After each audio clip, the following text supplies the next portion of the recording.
How are you guys doing? It's been a minute. It's been a minute. I've been reading all of your comments in the background, just like sneaking up on the screen. You guys are very kind. You're very kind. So, you know, Happy New Year. And I hope you guys had a good, refreshing, re-energizing, and invigorating holiday. So, give me a second here, and we'll get down to business. Let me know where you guys are tuning in from. What city, what country, what state, what planet, what dominion are you joining us from? And the chat's already too fast for me to read anyway, but I'll try my best. I see we've already got like 400 people watching, so that's good. There we go. Michigan, Puerto Rico, Chicago, Lahore in Pakistan, Switzerland, Portland, Jordan, Vienna, Russia, Finland, Thailand, Brooklyn, Croatia, Boston, London, Germany, Vietnam, South Africa, Denmark, Portugal, Montreal, Las Vegas, Arizona, Serbia, Maryland, Lübeck in Germany, Copenhagen. Amazing, amazing, absolutely amazing. That's really, really great. Shout out to all of you guys. I messed with the background a little. I don't know if you guys can see this where I'm pointing. This bit of patchwork here. I like that very much. My mother got that for me for Christmas. It's from Saudi Arabia, and I love it. I didn't want to mix too many patterns, but I had to put this on. So anyway, I have a bunch of things I want to go through with you guys. So let's begin with, God, I don't know. Do you guys like the thumbnail with the tanks? Claudia did a great job with that. We'll get to the tanks issue. I guess that's the biggest topic. We'll get to that. Don't worry. I'm going to start with something which was a bit more. This was a bit more present in the British press. I don't know if you guys heard about this, but I'll fill you in. So just a second. Okay. Right, so like I was saying, this story was a bit more present in the British press, in the British media. But we'll go through it anyway, and it's got something to do with Prince Harry. Okay? So basically, he was supposed to publish a memoir, and he pulled the plug on it, and it didn't get published, but the details of you know, his autobiography were leaked anyway. And in this memoir, he says that he killed 25 people in Afghanistan, right? 25 Taliban fighters. I mean, he says, and the media say they were Taliban fighters. I don't know what to believe. I mean, in Afghanistan, if you're holding a radio, it could be a toy radio. Just the act of having a radio. Oh, you're an enemy combatant. Bam. You know, or they might kill you and then they'll plant a radio on you, as we've seen many times with, you know, elite units like the Special Air Service, which is kind of like, well, it's really the first special forces ever created. It's British, right? The SAS. The Australians have their own SAS as well, and who were also in Afghanistan and also doing the exact same thing, where they were executing people and then planting weapons on the bodies. Huge scandals, but of course no one gets punished for that. So, you know, again, I'm urging some caution here when they say Taliban fighters. You know, what are you supposed to believe, honestly? So in any case, he basically confesses to that. Okay. So he was forward air controller from 2007 to 2008, and he later flew attack helicopters between 2012 and 2013. Maybe you guys have seen that interview where he's. I really don't know if that was coincidence or they did that for propaganda purposes, but he's sitting calmly in a chair, and just by coincidence, during the interview, the fucking siren goes off and he has to rush to the helicopter like some hero, right? It's I don't know. I have a feeling, I'm leaning towards this was scripted, right? You see some member of the royal family dashing towards the Apache. He flies an Apache helicopter, right? So in any case, in this memoir where he pulled the plug and he didn't publish it, he talks about a bunch of stuff about his family, etc. And you guys know that there's this sort of controversy with, oh, well, he married a peasant, right? So anyone who's not from, if you're not inbred, if you're not an inbred royal, if you're like Diana, you're like Meghan Markle, you're a peasant, according to some people in Britain and the royal family. So, there was tension with that. And he talks about having some kind of fight with his brother. And I'll just read you this part about where he says how he killed these people in Afghanistan, okay? He says they were chess pieces, right? He calls them chess pieces that he removed from a board. Quote, my number is 25, so 25 kills. It's not a number that fills me with satisfaction, but nor does it embarrass me. Okay, I mean, no one's asking you how many Sundays you had. Usually, like, what kind of metric is that? Killing people is not really supposed to fill you with satisfaction, so I'm not sure why you went from embarrassment to okay. Anyway, that's what he says, and I want to show you some of the reaction, because you would think the reaction to this is, oh my god, you killed 25 people. Like, you went literally from Britain to the other side of the planet in a country you don't speak the language, you have no business being there, you don't have a visa, you're literally an invader. You invaded that country. And you killed 25 people. I mean, if you went to another country and you killed one person, you'd go to prison, end of story, right? Like, you would go to jail, and that's it. But for some reason, the reaction, it's not anger at what he did. It's anger that he admitted it. That's the consensus among these, like, well, what you'd call top brass, like these very big British officers.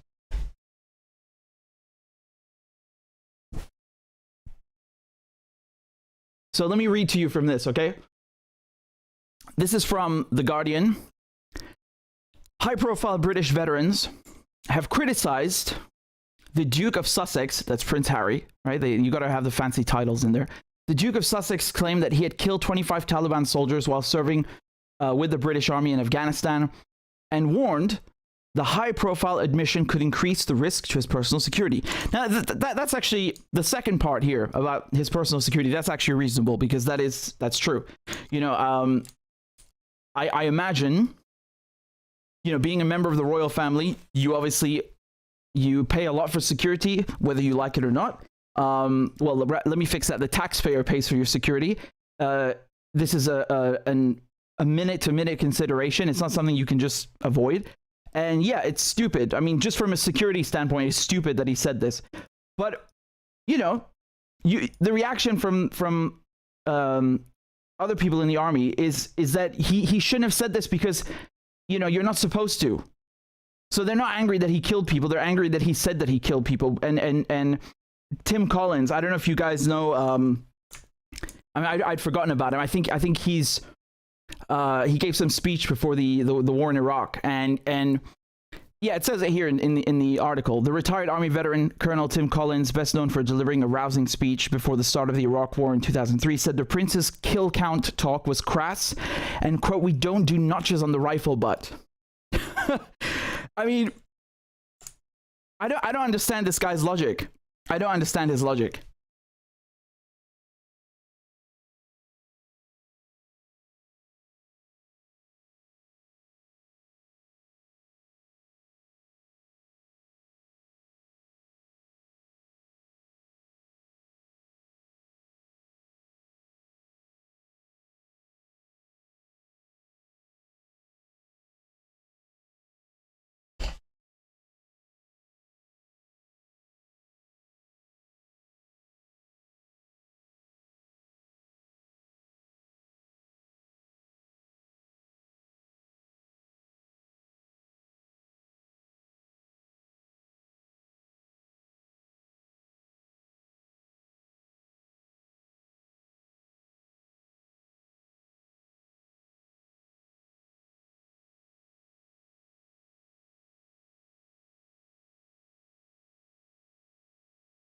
On the one hand, he's like, I don't mind invading Iraq, and I don't mind killing people in Iraq. I mean, if you look at his speech, it's pretty clear. He's trying to make it, nice and poetic. It's really just a bunch of self-righteous crap. So his logic is, I don't mind killing people in Iraq, but telling people that I've killed that I've killed others is where I draw the line. Okay, so this is the logic from the British establishment. It's fine to kill people, but just, you know, don't talk about it, because that's crass. So Anas Haqqani, who's an influential member of the Afghan government, said, the ones that you killed, he's talking to Harry, the ones you killed were not chess pieces. They were humans. They had families who were waiting for their return. Among the killers of Afghans, not many have your decency to reveal their conscience and confess to their war crimes.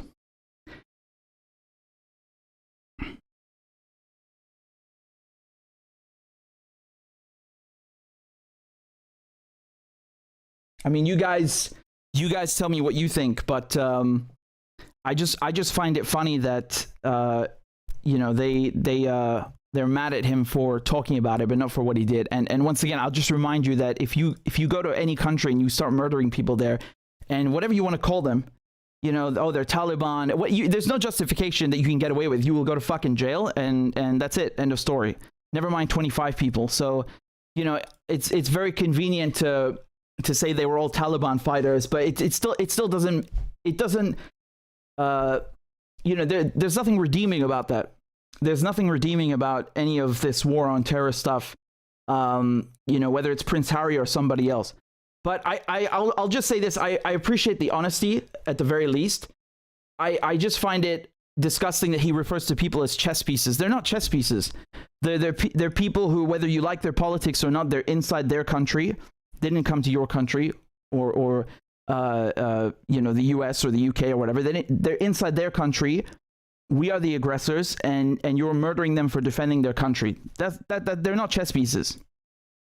You know, maybe for you, you're sitting up there in the Apache, they're chess pieces, and that's what they drill into your head to make you kill people, but that's not reality. It's not reality.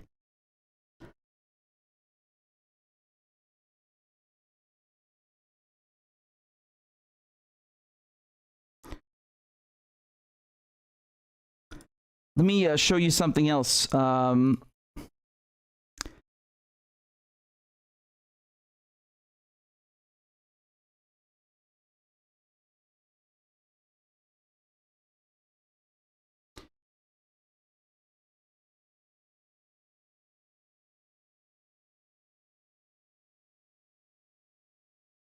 I just want to play you this speech from a Holocaust survivor. And she's speaking to Suella Braverman, who's the Home Secretary. Okay, take a listen to what she had to say.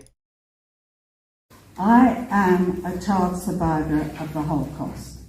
In 1943, I was forced to flee my birthplace in Belgium and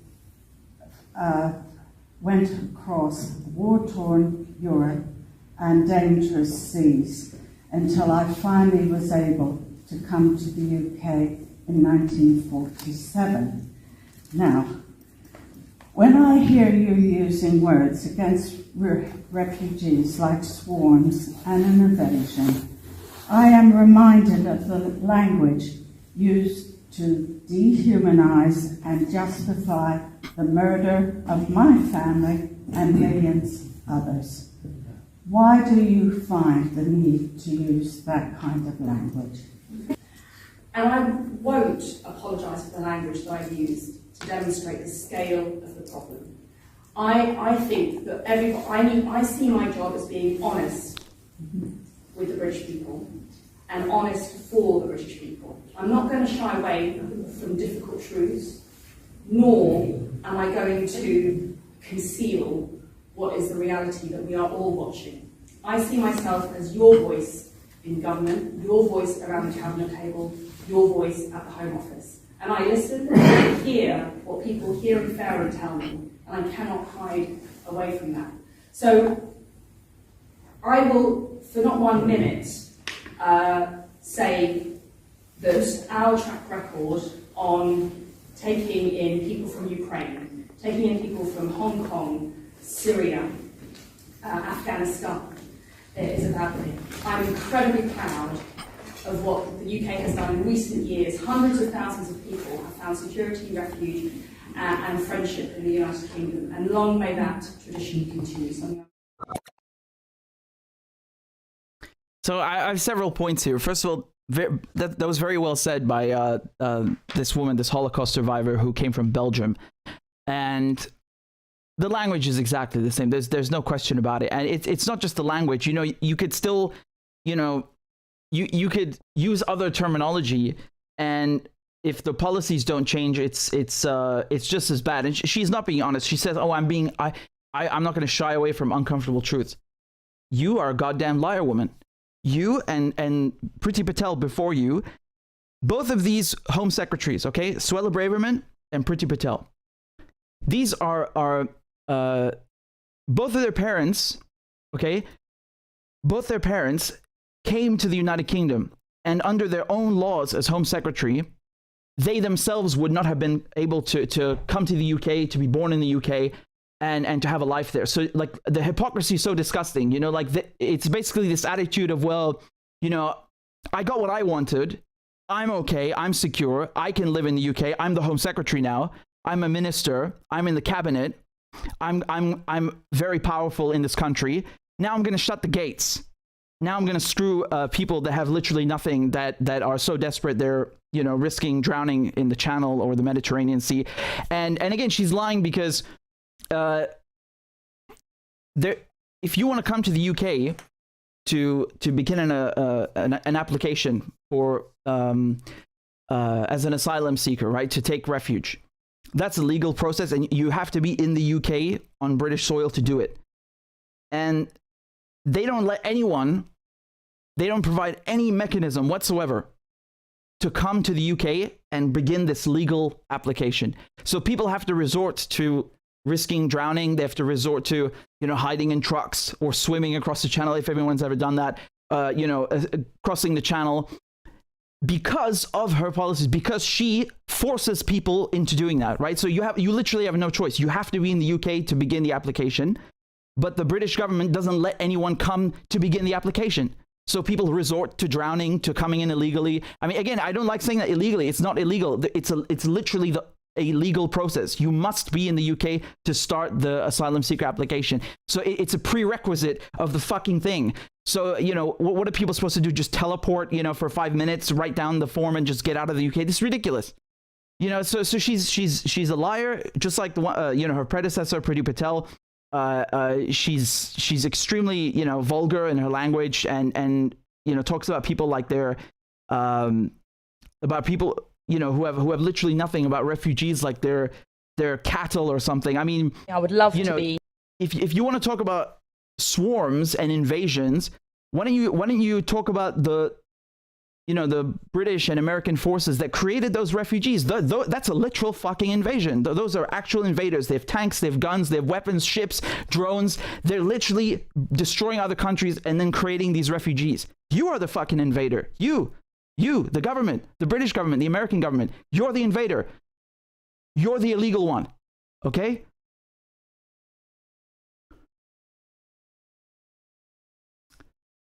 I think I played this video to you before, but this is also her a few months ago. Can I ask you a personal question? Your parents are from Mauritius and Kenya. How do you feel about stopping other people arriving here? I have no qualms about that, absolutely. And again, this is a kind of a common argument trotted out by the left that, you know, because of the colour of my skin and my heritage, I have to think a certain way, and I can't declare certain truths on migration. You annoy them, don't you? Because you're not left-wing. I hope I annoy them. That would be my delight if I'm annoying the left. But no, I disagree with that. My parents came here through safe and legal routes. My mother was recruited by the NHS. My dad came here because he was effectively kicked out of Kenya in the 1960s. But they came here legitimately. That was the policy of the government. They came here, they integrated, they loved this country from afar as children of empire. They don't, by the way, have any qualms about extolling the virtues of the British Empire. It was the British Empire. Okay, I'm gonna stop. I can't. I really. It stinks. It stinks too much. Oh God. So the funny thing is, this video that I showed you a few minutes ago, where the Holocaust survivor is confronting her. You know, the Home Office actually contacted this charity and told them to delete the video, right? This one right here. They told them to delete this video, and the charity refused. So the charity is called Freedom from Torture, okay? And the woman who confronted her, the Holocaust survivor, is called Joanne Salter, right? So this is from the Evening Standard. Let me just scroll up over here. So the Home Office said that this 1-minute video misrepresents the interaction because it presents selected excerpts of Miss Braverman's response, which was several minutes long. No, it really doesn't, because we know who you are and what your policies are. That's so irrelevant. I didn't need this video to know who Suella Braverman is and what she thinks and what she says. When she says, you know, when she makes these comments about refugees, she makes them elsewhere. She's already made them in the past. They didn't happen in this video. There's nothing misrepresentative about it whatsoever. The fact that they tried to get it taken down is so funny. Like they try to, you know, they try to screw people and then act like they're victims also, like, oh, you know, you mischaracterized her and her comments, and you know, it's absurd. It's absurd. In any case,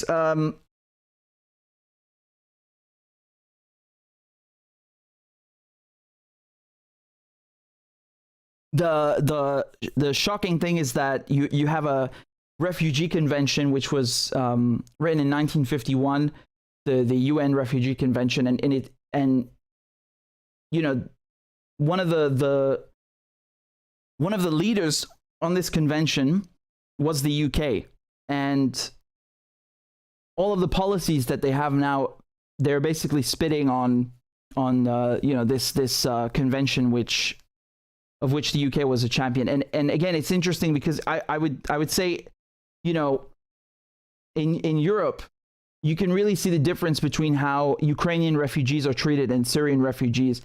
You know, Germany, Austria, they certainly did a lot, but the privileges given to Ukrainian refugees, I mean, let's just take the UK. The UK has basically said we'll take anyone. That's not the case with Afghan refugees or people from Libya, you know, countries that Britain destroyed, right?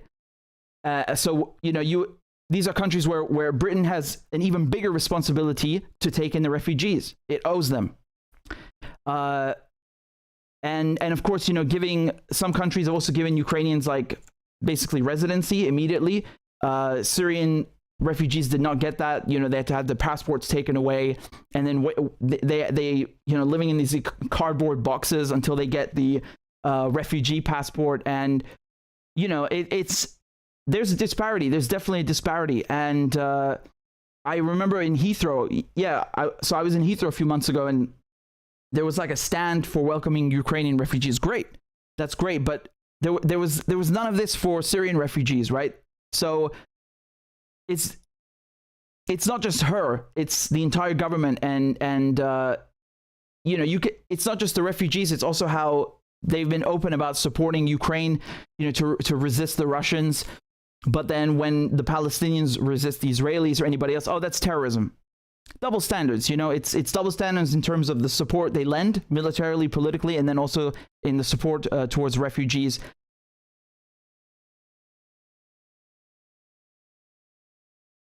This is what brainwashing looks like, you know?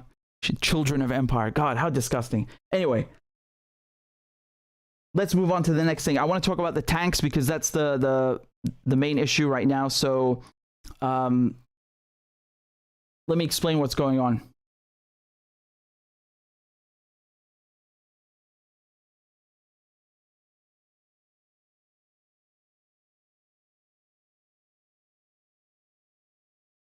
So at Ramstein Air Base, which is you know, the largest American base in Germany, you had a meeting today with all these European defense ministers and Austin Lloyd, the U.S. Defense Secretary. And basically, you know, the big issue in the news right now is, should Germany give the Ukrainians their main battle tank, which is the Leopard or Leopard 2, right? The Leopard 2. So it's not a new tank, right? I think they built this in the 70s originally, but it's still one of the best. And you know, the current position from the Germans is that they don't want to escalate the war with the Russians, because I mean, you know, the last time you had German tanks killing Russians, well, let's just say the German tanks didn't do so well. Right?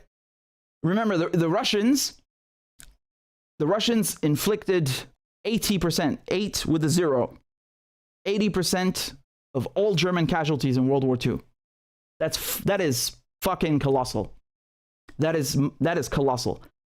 So, you know, the Germans don't want to be in that position again. And the funny thing is that they've told the Americans, look, you want us to send these tanks to the Ukrainians, we will only give them the Leopard 2s if you give them the M1 Abrams. M1 Abrams is the American equivalent. This is the M1A2. Okay, so that's the American main battle tank, and this is the Leopard 2, the German one, right? The funny thing is actually the barrel, or I should say the cannon that's on the turret here, right? This is the L44 model, and the American one is the L55. Actually, it's basically a modification of the German version, and I think even you know, the Americans funny because they of course, you know, there's the military industrial complex, but this is licensed and they build it in the US, but they can't take it as it is, right? They have to modify it and make it American. Anyway, I just want to say that these tanks are both good, but the Americans are saying, well, we can't give you the Ukrainians, we can't give you the M1 because it's not suited. It's not suited for your applications. Okay, so I'll get to what that means in a second. They're talking about how much fuel it guzzles. Let's go through this article from the New York Times, okay? So it's called Why Tanks Are Tripping Up the West. So now Canada will send 200 personnel carriers to Ukraine. Personnel carriers, I mean, usually when you talk about personnel carriers, it's basically, if it's an armored personnel carrier, an APC, it looks like a tank. Sometimes they have turrets on them, but it's basically, literally, as the name implies, it's an armored vehicle that's just meant for carrying troops in you know, from 6 to 12 throughout the battlefield. Not all of them are weaponized, and not all of them are armored. So in this case, personnel carriers, I mean, it's quite vague. Canada is sending 200 of them. Britain will donate 600 missiles, and Sweden is giving Ukraine artillery systems and armored vehicles. Okay. The United States is also going to ship 100 additional fighting vehicles. So those are Bradleys. I'll get to that in a second. The article says, so far missing from a new weapons package that officials from NATO states will reaffirm at the Ramstein Air Base in Germany are American and German-made tanks, right? So again, the M1A2 and the Leopard 2. That Ukraine's leaders say are desperately needed. The debate over whether either country will allow their tanks onto Ukraine's battlefields has been brewing for months, but after British officials gave word last week that they would send a platoon of Challenger 2 tanks to Ukraine, demands have amped up for Berlin and Washington to quickly follow suit. So Challenger 2, as you can probably guess, is the British equivalent, right? It's the main British battle tank. Yeah, I think, I mean, unless something happened in the last hour, you know, Britain is the only Western country that's actually sent its main battle tank to Ukraine. So, and the Challenger 2 is, you know, up there with the Leopard 2, the M1A2, and the Russian T-92. So yeah, it's a very good tank. So this ground warfare expert said that the pressure campaign by Ukraine and its immediate neighbors in Eastern Europe harkened back to a lesson from World War II when the US supplied the British Army with Sherman tanks to beat back enemy forces in Europe and North Africa. Okay, I mean, can we stop with this? Like, every fucking second somebody's saying, like, oh, well, Zelensky is Winston Churchill. Oh, no. Now he's Montgomery. He's also Patton. He's Montgomery and Patton rolled into one. He's a Sherman tank. You know, he has a cannon sticking out of his ass. This is so ridiculous. This is so ridiculous. It's not even comparable.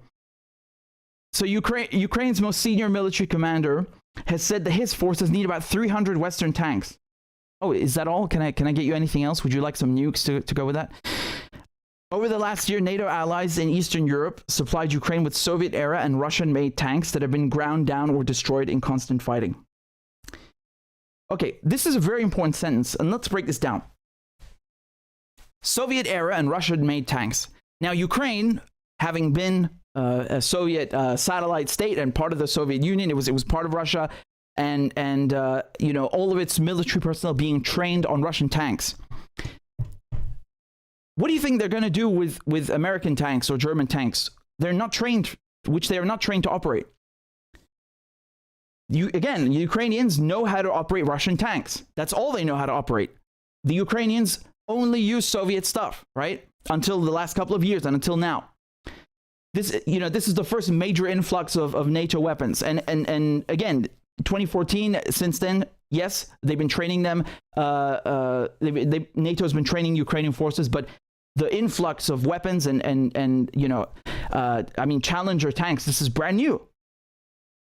How, if they can't even use the tanks that they're trained to use, what makes you so confident they're going to know how to use a Leopard 2 or an M1A2 or a Challenger 2?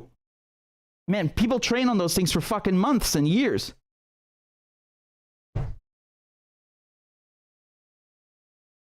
In any case, providing these sophisticated battle tanks, one of the most powerful symbols of war, was long seen as a red line by the United States and its closest European allies who feared Russian retaliation. But the debate shifted this month, with France, Germany, and the United States announcing plans to send for the first time armored vehicles to Ukraine to help in the grinding ground war. And again, they make a mention of the Challenger 2 tanks, so they'll be there in a couple of weeks. Why is Germany reluctant to send tanks? That's a really tough one. I wonder why. Germany has long refused to send its most potent weapons to countries in conflict, a byproduct of its legacy of starting World War II and World War I. That's horse manure, because Germany does send weapons to countries in war. You know, Saudi Arabia is one of them. So to get around this, the trick that they use is they don't sell the tanks and you know, the ordnance directly to Saudi Arabia. They move it to Italy, and then from Italy they sell it to the Saudis. So they basically just insert a middleman, and that's how they get around this very, you know, honorable principle of theirs, which they never abide by.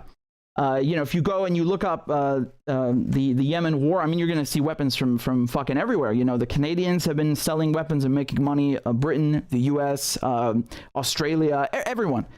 And the Germans are no exception. So I mean, this is just factually incorrect. I don't know how this got past an editor, but I mean, again, the first part, the idea is true, but they fucking send weapons. They goddamn do. They do. So the article says that has included prohibiting the export of its Leopard 2 tanks to Ukraine, even those that have been sold to other armies. So I think they estimate there's like 2,000 of these tanks in Europe, you know, between 13 countries. And just because you bought a tank from Germany, it doesn't mean you can give the tank to somebody else, right? So in arms exports, the licenses are explicitly for use by the client. Okay, just because Poland has Leopard 2 tanks doesn't mean they can just give them to Ukraine.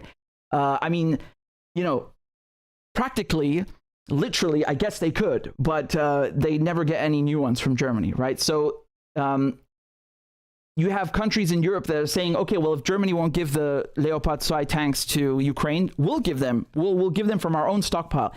No, it doesn't work like that. They must get permission from Germany, and according to the Germans, there's not one single country that has actually submitted a request. So, you know, even though they've said this publicly, no one's actually asked if they can give their tanks to Ukraine.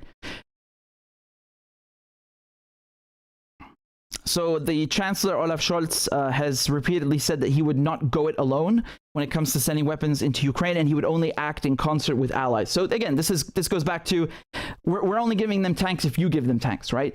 And I respect it. You know, it's nice seeing the Germans have some balls for once, because usually they just do what they're told by Uncle Sam, and they go back and sit quietly in the corner. So it's interesting for them to say, well, look, we'll send them if you send them. and the response from the White House is what? Oh no, we can't do that because they're just not suited, right? Here's what they say. U.S. officials said they would send Strykers and Bradleys. So these are, a couple of fighting vehicles, 50 Bradley fighting vehicles pledged this month. But when it comes to the M1 Abrams, again, the M1 Abrams, with their specific need for fuel, frequent maintenance and spare parts, transport and training, the Biden administration says they are ill-suited to battle in eastern Ukraine where supply lines could easily be cut off. A Pentagon spokeswoman told reporters that it just doesn't make sense to provide Ukraine with Abrams tanks at this moment because they use jet fuel and are difficult to maintain. They said Germans must make up their own minds about the Leopard 2s. Okay, well, listen, that is true. You know, the United States, one of the reasons it can use these tanks is because of its logistical supply line. You know, I mean,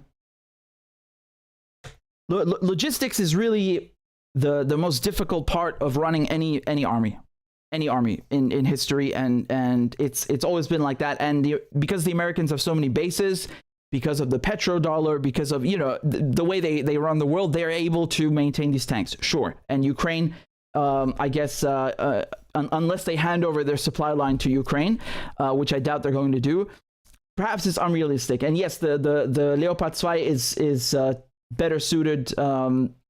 You know, I'm not saying for Ukraine specifically, just, you know, in the field, it's probably a better tank all around. But I think this is some bullshit excuse. They don't want to have the Germans, you know, telling them what to do or having to abide by the conditions of the Germans. I think that's more what it's about. It's not because, you know, they don't want to make the money or they don't want to, you know, attack the Russians. It's not about that. It's about, you know, we tell you what to do, so fucking send them your German tanks, and that's it. We're not going to give you American tanks because you want us to. No, we'll do that if we want it and we choose to do so, right?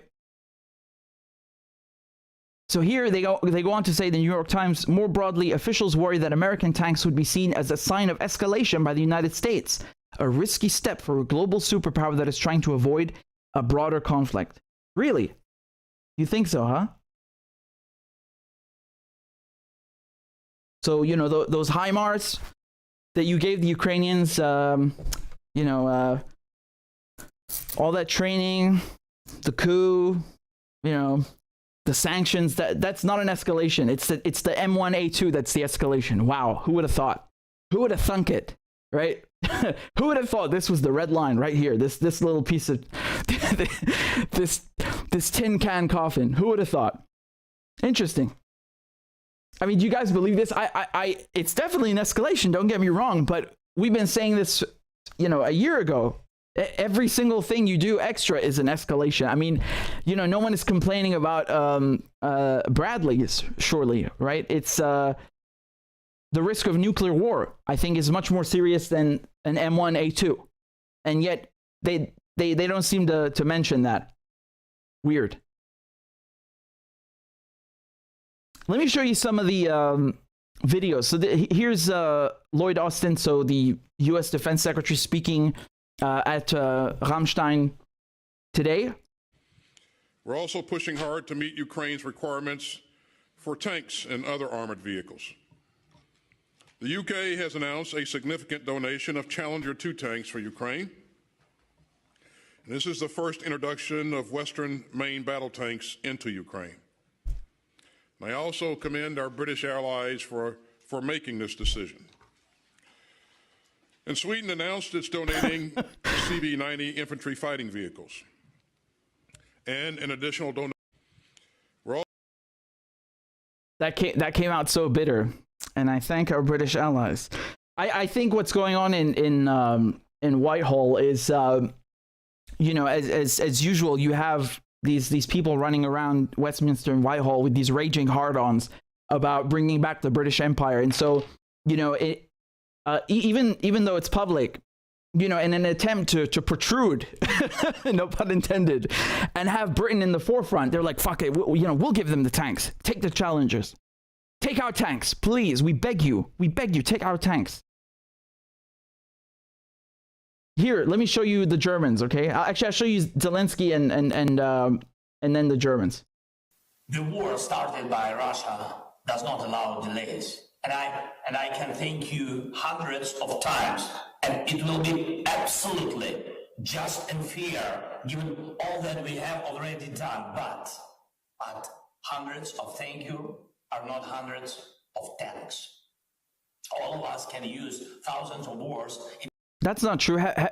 Zelensky, oh boy, haven't you ever heard of killing people with kindness? discussions, but I cannot put wars. Oh snap! I removed the president. Excuse me. The war started by Russia does not allow delays. And I can thank you hundreds of times, and it will be absolutely just and fair given all that we have already done. But hundreds of thank you are not hundreds of thanks. All of us can use thousands of words in discussions, but I cannot put words instead of guns that are needed against Russian artillery, or instead of the anti-aircraft missile that are needed to protect people from Russian airstrikes.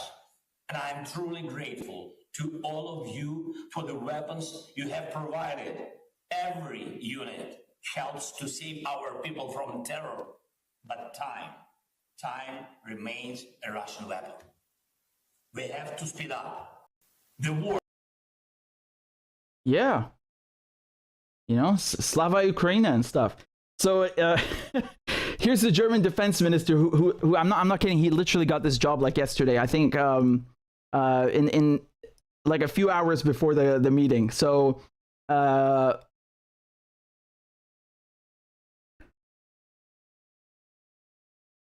here he is. I had the German one. I'm going to give you the English one as well.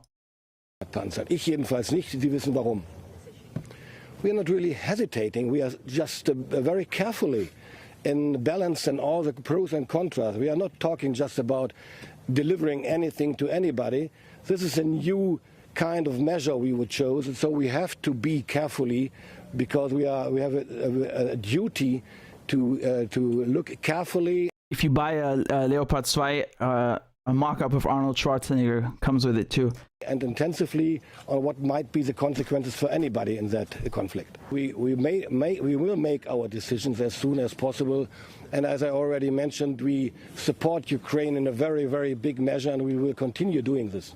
We don't fear anything. We have just a responsibility for our population in Germany and in Europe, and we have to balance all the pros and contras before we decide things like that, just like that.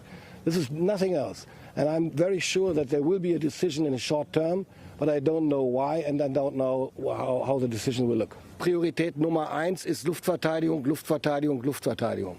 Insbesondere auch mit. Look, man, I know you're new. I know you got your job like literally today. Okay.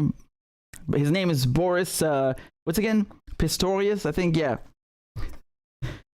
I know you just got the job, but don't do this. Don't do this. Please don't do this, because just from a historical standpoint, you know, German tanks and German politicians, they don't do too well against Russians, you know? they just don't. Just don't do it, you know, do something else. Maybe send them chocolate, send them like rations, you know, K rations or something, just not tanks. You're going to end up with a lot of angry customers. So here's the Chancellor, Olaf Scholz, and again, I'll remind you that, well, just listen to him speak, and then I'll tell you, okay? Which are very important in this common task to defend the Ukrainian independence and sovereignty.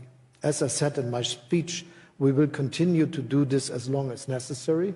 It is also clear that we will avoid that this is becoming a war between Russia and NATO. I think this is something which is also the view of the Ukrainians, as far as I understand with all my talks, and we will continue to be active in this way to do this. My willingness, the willingness of Germany, the willingness of the European Union and all the supporters of the Ukrainian nation is that they will be able to become an independent, free, democratic nations which will go the way to the European Union and will join it. And this is what we do. I mean, I don't know.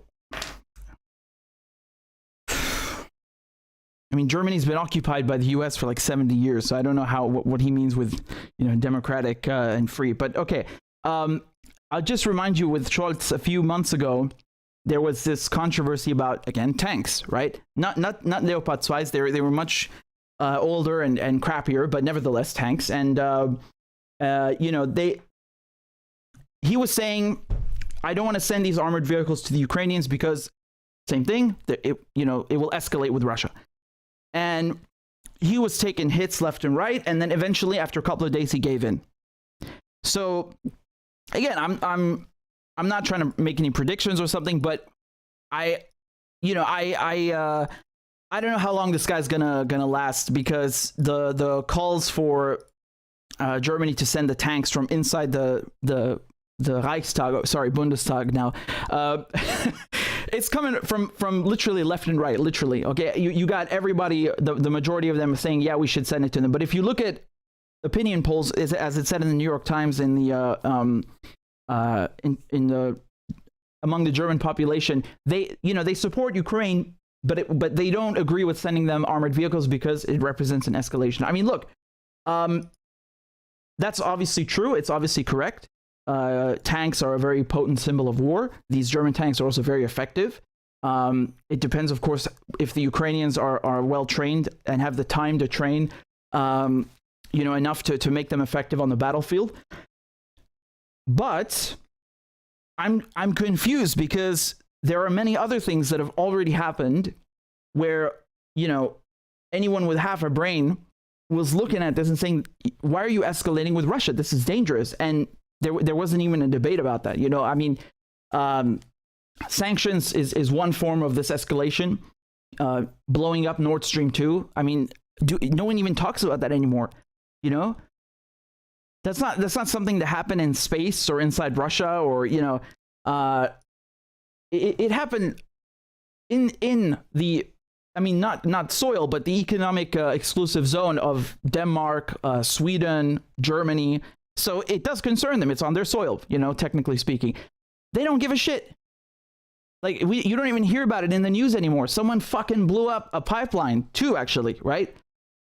And there's no news about that. It's just kind of forgotten. They all know who did it. You know who did it. I know who did it. The Americans and the British blew up that fucking pipeline. And they're so embarrassed and so under control of NATO and Washington and Whitehall. They're too embarrassed to say that.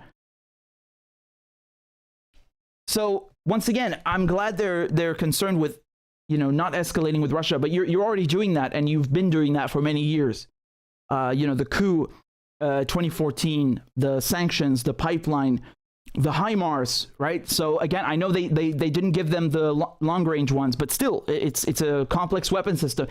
Blowing up the Crimea Bridge, going off and helping the Ukrainians. This is the Americans helping the Ukrainians target Russian generals. All of that's escalation. And now you're whining about some tanks? Man, there are bigger things than that, but you don't seem to care. And no one debates that. Now, again, just for the curious among you, the Russian counterpart would be the T-92. So again, the Russians, they make very good tanks. One of the things in World War II where it's not the only aspect, but you could say it's certainly a major one, is the Russian industry, right? So, when the Germans invaded Russia, they had bad intelligence. They underestimated the Russian troop numbers, and they underestimated the Russians' abilities to literally transport their industry forward and meet the demand necessary to overcome the invading Germans, right? And so, if you compare the German tanks, the tanks have always been, a central part of the German military, especially in World War II. That was literally the whole Blitzkrieg. This lightning war, invading France, invading Poland, was done with tanks, right? And it's only 20%, only 1/5 of the German army that was mechanized, but it was so potent. These Panzer IVs that they were sending in. I mean, they were just literally blazing past the enemy positions and just overcoming them because they're so effective. And then, despite this, bringing out tanks that were more advanced. The Tiger tank is really, if I showed you a picture of the Tiger tank, you would think it's a modern tank because they all look very, very, very similar, right? 80 millimeter cannon. Now, of course, these have the 120 millimeter guns, but, you know, that tank, even though it was very sophisticated and it was very advanced, it was prone to breaking down. And it had all of these problems that it's kind of ironic that the Pentagon spokesperson listed for the American one, the M1A2, that, oh, well, this thing, it guzzles too much fuel. It takes a long time to train the crew. If there's replacement or repair needed, it takes a long time to do that. And that's the same problem the Germans had with the Tiger tank, right? So the Russians, in the meantime, they're building, you know, if you put them next to each other, you know, a T-34, it's a tiny little thing. And they were able to mass produce it. But that, you know, in a war of attrition, that's what counts. So the Germans having a fancier tank was fucking irrelevant, because the Russians, just by the sheer quantity of tanks they were able to produce with the industry that they had, you know, they were able to beat back the Germans. So again, you know, I understand Ukrainians saying, oh, we desperately need all of these tanks. But number one, they don't have the time to train the crews on them. And having the best technology is not everything. And again, if the Germans send German tanks once again to kill Russians directly or indirectly, then they have learned fucking nothing whatsoever from any world war and the Cold War. Just absolute stupidity.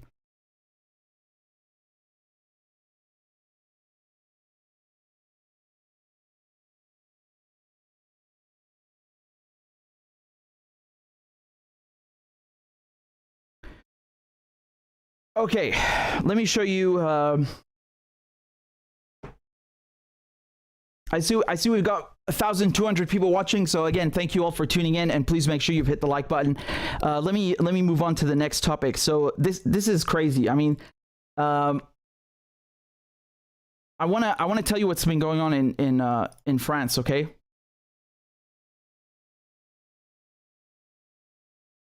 So yesterday in France, you had literally a 1 million-man march. The whole country was protesting, and this is, of course, because of the pension reforms that Macron is putting forward. I mean, he's been trying to do this for a couple of years, right? And his brilliant idea is that, well, you shouldn't retire at 62, you should retire at 64. And also, you have to pay in more so that you're able to get a pension in the first place, okay? And people there having none of it. I mean, I'm just going to show you a couple of the videos here. It's absolutely insane, the sheer scale of this.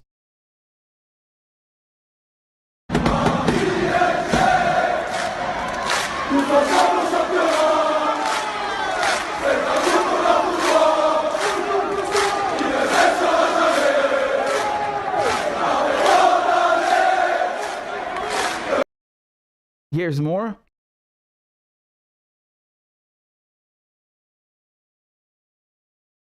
Here's one of my favorites. I think this was in, where is it? I'm not sure if this was in Paris or Toulouse or wherever, because it was nationwide, but someone dumped fertilizer on a government building. Oh man, you gotta trust the farmers to come through.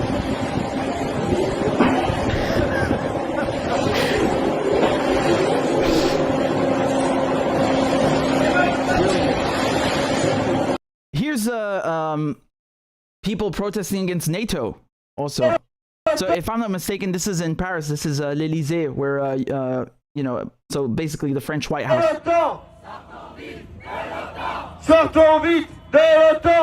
Okay, sortons vite de l'OTAN. It basically means let's get out of NATO quickly. All right. Again, more videos.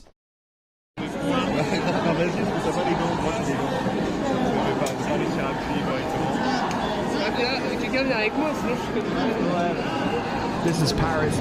Let me read to you what the Guardian had to say, okay? So more than 1 million people have taken part in demonstrations across France as transport, schools, and refineries were hit by strikes in protest at Emmanuel Macron's unpopular plans to raise the retirement age by 2 years to 64. The Interior Ministry said 1.12 million people protested nationwide, with 80,000 taking part in the biggest rally in Paris. Trade unions said the figure was even higher. Police, they made a bunch of arrests, but it's pretty low actually, right? 15 before the march in Paris and then 15 after. Local and regional train services across France ground almost to a standstill, and public transport in cities, including Paris, was very disrupted, according to operators. Many primary schools closed for the day. About 40% of primary teachers and more than 30% of secondary teachers went on strike. Unions said the participation was even higher at 70% and, rather than 40% in primary schools. Public service radio and TV were also disrupted. Some theaters and museums closed. Some refinery shipments were blocked and energy output lowered. This is this is what I'm talking about. This is what I've been telling you guys for years, right? This is what I've been telling you. The 24-hour strike and protests in 200 towns and cities are the first big test for Macron since his re-election against his far-right rival Marine Le Pen last spring. So Macron says that he will deliver his key election pledge to change the French pension system. And like I said, you know, opinion polls have shown that most French people oppose these proposals and view them as unjust. And it's interesting because I was literally going to tell you, even though most people oppose these, why did Macron win? Well, he won because they did the same crap like in the US, where you have to vote for Macron because if you don't vote for him, Marine Le Pen is going to win. And again, you know, Marine Le Pen, is she really that better? No. But it's the same kind of thing like, oh, you better vote for Clinton, otherwise Trump will win. You better vote for Biden, otherwise Trump will win. You know, they scare you and they kind of pressure you and you know, they push you into doing something that you don't actually agree with. And someone that they interviewed in this article said the exact same thing. Let me pull it up. So, a worker at a private insurance firm had voted for Macron's re-election. He said that, quote, Macron argues these pension changes were in his manifesto. But the majority of people did not vote for Macron for that reason. They voted to keep out Le Pen. Yep, they did. And you get shit like this. So, you know,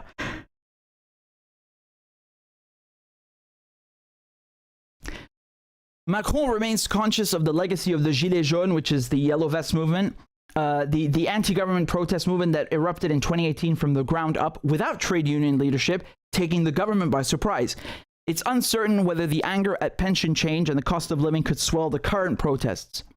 In 2019, a previous attempt at pension change by Macron was met with the longest running rail strikes in France since May 1968, and those plans for a pension overhaul will put aside during the COVID pandemic. Well, that's the official reason, but he was goddamn pressured into it and scared. So let me just tell you something, because I mean, first of all, these protests, well done. This is what the hell I'm talking about. You know, this is what I'm saying is lacking in the U.S. because it's very normal. It's very you know, common, and nothing crazy about protesting, right? In France. I mean, half the time, okay, I'm exaggerating, but half the time my teachers were on strike, right? And even if they weren't striking for themselves, they were striking for teachers in France, right? Because they work with you know, the unions. They have solidarity with other unions, even if it's a different field. So, you know, this is something that's lacking, I feel, in England, and even more in the US. You know, it shouldn't. I know you have a lot of rail strikes in England, but you see what I just read to you from The Guardian about these protests in France. It was everything. It was primary schools. It was refineries. You need to shut shit down. This is the name of the game. That's the only way you can, you know, extract any concessions from the government and teach them a fucking lesson, right? This is the only time when workers are listened to, because, you know, workers create wealth. If they don't show up at the factory, the fucker sitting in the office, the CEO, is not going to go down to the production line and get shit moving. He's just not, because he can't, and he doesn't have the competences or the manpower to do it. And that's really when they start waking up to reality about who's running the show. But people forget that. They forget how much power they have. And I'm very happy to see this. So look at what they said here. The main question for Macron and the government is whether trade unions, who joined together in a rare and historic united front for the 24-hour strike, will harness public anger into a broader social movement and continue industrial action. Some high school students blockaded lycées on Thursday morning as the government fears young people in schools and universities could lead their own protests. Bravo les gars, bravo franchement. C'est ça qu'il faut faire. Tous les collégiens, tous les lycéens, c'est exactement ça qu'il faut faire. Mettez le feu. Mettez le feu. Je parie que la moitié de vos profs, ils sont en grève. Faites exactement la même chose. Young people need to do exact same thing in high school, in universities, because literally half their teachers are on strike. You saw what I just read to you. They need to form their own movements within this protest and also be leaders in this, right? Because it's not just about having refineries shut down. Students, they have to play a huge role in this. So again, I encourage people to do whatever it takes, you know, to I don't want to say add fuel to the fire, but yeah, basically. I mean, it's there's nothing wrong with it, you know, with protesting. Again, this is something that's normal, right? It's normal, and it's funny because I read a lot of comments on under these videos, and people really admire how the French protest. It's true. It's true. That's what I've been saying, and this is another manifestation of that. So well done, and let this not just be, you know, a news item, but a source of inspiration for people that are watching outside of France, because, you know, there are a lot of things that people take for granted today, like, you know, paid leave or sick leave, or just literally having, you know, days off, having, you know, health insurance. How were these concessions extracted? They were extracted by protest movements, specifically socialist movements, who did this kind of industrial action, not just in France actually, but, you know, in Europe and in what people, you know, call Western democracies. You know, these things, these concessions, they didn't just come magically. People had to fight for them, is what I'm trying to tell you. So, you know, nothing changed from the 1930s to now. It's the same principle, and this is the only way you get things done. So really, I'm proud that you know, people came together for this, left, right, center, whatever. That's exactly what the government doesn't want. They're afraid of that shit, right? They're very, very afraid of that. So well done, bravo, bravo, bravo.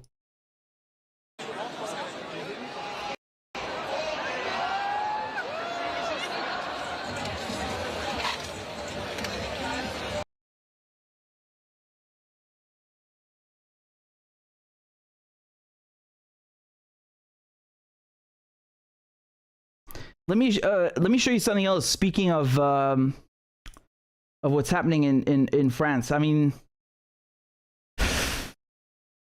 what am I supposed to say? This is so ridiculous. Give me a sec.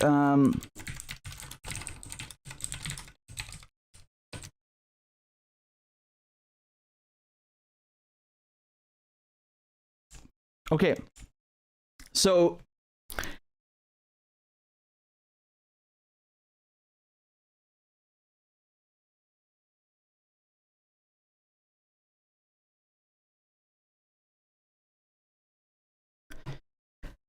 I want to show you what's happening in France in terms of RT, because what happened is the EU banned RT last year, as you guys recall, which is of course very democratic, right? Freedom of speech. And now they you know, because they couldn't get around RT in France broadcasting on websites like Odyssey and Rumble, they've gone to the Treasury and literally shut down their bank accounts, so they can't pay any, you know, journalists, you know, sound engineers, contractors, whatever it is. So this is from Politico. So RT France's money frozen by the French state. Okay, this is from yesterday, January 19th. So RT France's finances have been frozen by the French state in a move that could jeopardize the Kremlin-backed TV channel's future, according to a report by Le Monde. This is the original article, right, in Le Monde. And the title is basically "Les jours de la chaîne d'information russe sont désormais comptés." The Russian channels, the Russian news channels' days are numbered, right? And they basically quote an internal memo that was sent to people working there, and you know, they basically say that the General Directory of the Treasury froze, her bank account. The director of RT, so Zenia Fedorova, and they did that just 2 days ago, January 18th, and that they're basically not going to be able to pay anyone and have to shut down. And this is kind of like what happened with, it's similar to what happened with RT America, where all of a sudden everybody lost their jobs. Chris Hedges, Lee Camp, not only that, but all their works deleted from YouTube as well. I mean, that's just disgusting. It's really disgusting. And here you can see this is from a few months ago, from October. This is from Politico. They're trying to tackle RT broadcasting on other platforms because they managed to block RT on YouTube, on Twitter, on Facebook, but other platforms refuse to do it. Okay, Odyssey refused to. I want to read you also this. This was a post from Rumble, which is also another video site, and they said that recently again, this was from the same time, October, November 2022. So, quote, recently the French government demanded that we remove certain Russian news sources from Rumble. As part of our mission to restore a free and open internet, we have committed not to move the goalposts on our content policies. Users with unpopular views are free to access our platform on the same terms as our millions of other users. Accordingly, we have decided to disable access to Rumble for users in France while we challenge the legality of the government's demands. This decision will not have a material effect on our business, as France represents less than 1% of our users. The French people, however, will lose access to a wide range of Rumble content because of these government demands. We hope the French government reconsiders its decision so we can restore access soon. And I want to show you what Glenn Greenwald said about this. He said, think how important this story is. France, like all EU states, legally barred any platform from airing RT or other Russian outlets, even if those platforms want to. It's legally required to censor it. France demanded Rumble obey it if the Rumble isn't a French company. I mean, this is basically the goal, right? That people can only access news that is curated, that is, prepared for mass consumption in the West. They don't want you to have, ironically, they don't want you to have any sort of objective view, because if you can access BBC and then you can access RT and hear both sides of the story, then you can make up your own mind. They don't want you to make up your own mind. They want you to only be able to listen to BBC, and then you literally don't have the information required to come to a conclusion or to make up your mind, because they've completely erased anything that goes, contrary to that. That's the whole plan. I mean, they've been trying to do this for years with smear campaigns and, tagging them on social media. And now they basically saw this as an opportunity. Fuck it, let's just take them down. Why not? And it's disgusting. You got more people with journalistic integrity at RT than you have in 1% of the BBC. I mean, it's funny because they don't put state-controlled media under the BBC, which is, they'll tell you, oh, well, the BBC is, yes, it's taxpayer-funded, but it has an independent editorial board. Stick it up your fucking ass. Yeah, who are you kidding, asshole? The BBC was literally running coded messages for the Allies in World War II, and you could say, yeah, that's a great thing because they were helping the resistance. It doesn't fucking matter. It's still an arm of the British government, whether you like it or not. And the fact that, you will be fired from your job at the New York Times or the BBC for having these different opinions also shows that, even if you try to make those places more objective and more fair, they won't let you, right? So it's something that's inherent. Very disgusting, very disgusting, because I was just telling you a few minutes ago how good it is. You have this culture of protesting in France, and you have this, this social understanding that, okay, well, you have to air grievances, and you got to take to the streets, and you got to withhold your labor to get things done. And this is, of course, it's very obvious. This is something that comes from the French Revolution, right?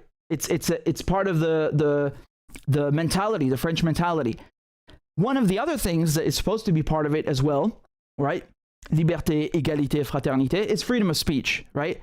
And here, you don't see anyone standing up for this, and the French state, takes it into its hands to make fucking sure that there's no freedom of speech, right? It's very disgusting, honestly. I mean, it's very quote unquote European and un-French, right? If we're supposed to assume, you know, if we're to assume that those words really mean what they say they mean, right? That, you know, the European values, whatever the fuck that means. What, colonialism, genocide? What do you mean? Which European values? So now they're vindictive, you know. If they can't get you off the quote unquote fringe sites, like they call them in political, then they'll just take your money away, right? And if they can't take your money away, they'll go and smear you. They come up with different tools to get to the same objective. That's what it is.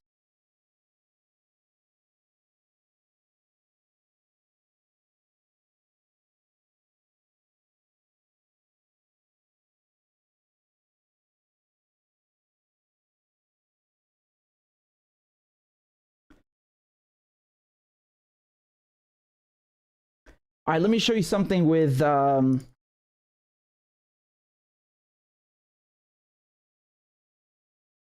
got a couple more stories for you. I'm just going to get something to drink, and I'll be right back in a minute.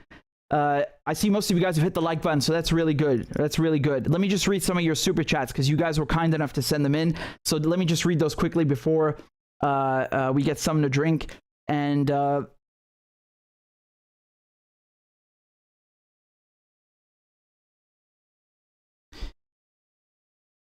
so this one was from Andre, and Andre said, "Hey Richard, do you think World War III has started? Do you agree with Todd Emanuel?" I agree with him. I think they wanted this. I think they're daring Russia to use nukes. This won't end well. Madness. Well, you're asking me a big question here, man. I don't know if World War III has started. I mean, sometimes I think to myself, shit, this is really bad. I mean,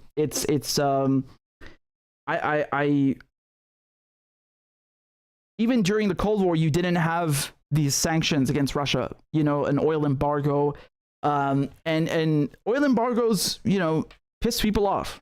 You know, I'll just kindly remind you, and you can make up your own mind, but there was an oil embargo against the Japanese before Pearl Harbor.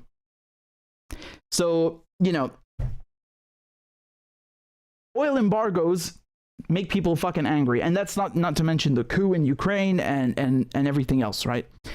So it certainly looks like we're headed that way. And yes, I think more than ever there is a chance. I don't know how big that chance is. Let's say 1%, and 1% is already too much.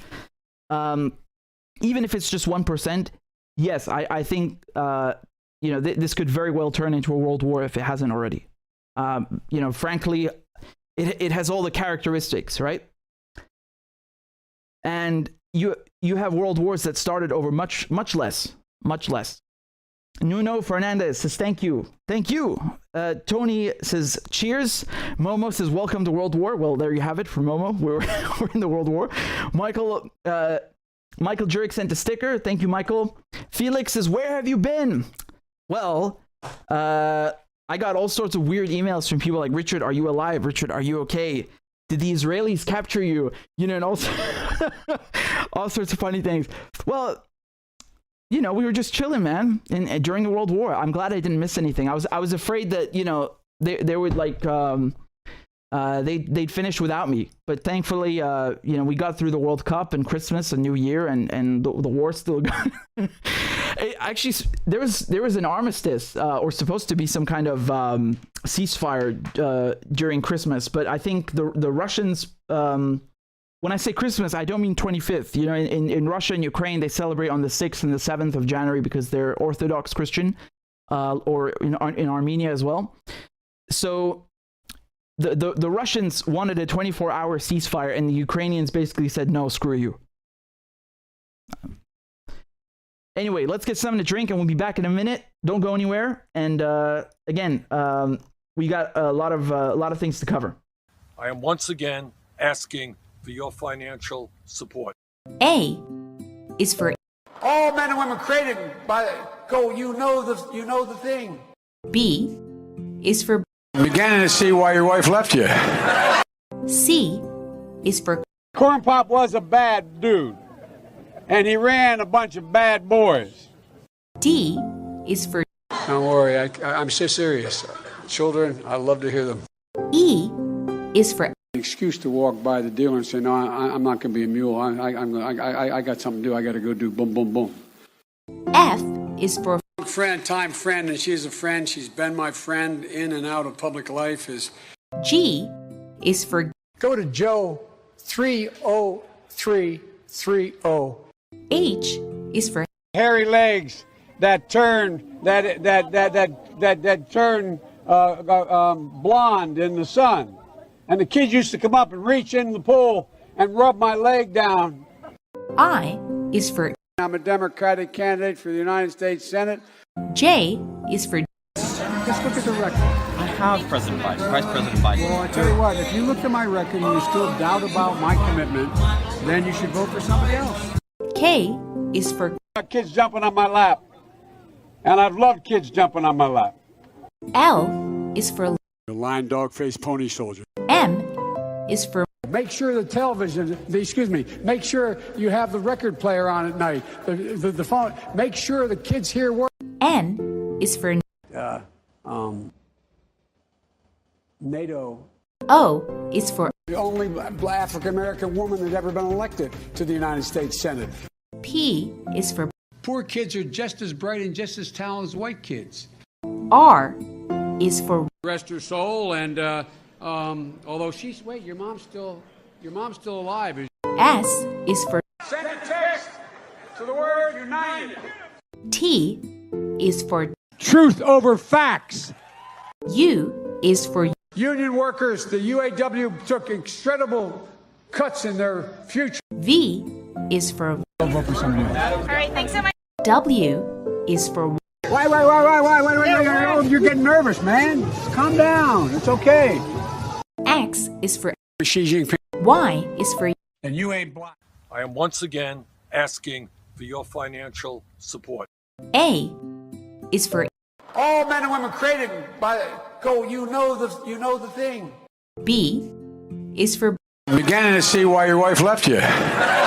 C is for Corn Pop was a bad dude, and he ran a bunch of bad boys. D is for Don't worry, I'm so serious. Children, I love to hear them.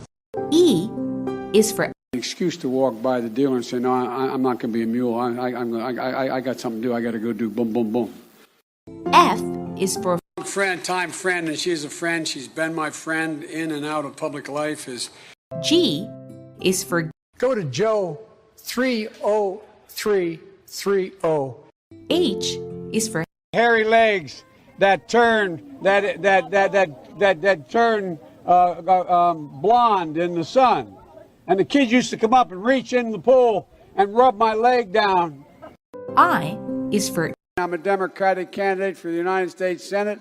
J is for Just look at the record. I have President Biden, Vice President Biden. Well, I tell you what, if you look at my record and you still doubt about my commitment, then you should vote for somebody else. K is for Kids jumping on my lap, and I've loved kids jumping on my lap. L is for The lion, dog, face, pony soldier. M is for Make sure the television, make sure you have the record player on at night, the phone. Make sure the kids hear work. N is for NATO. O is for The only African American woman that's ever been elected to the United States Senate.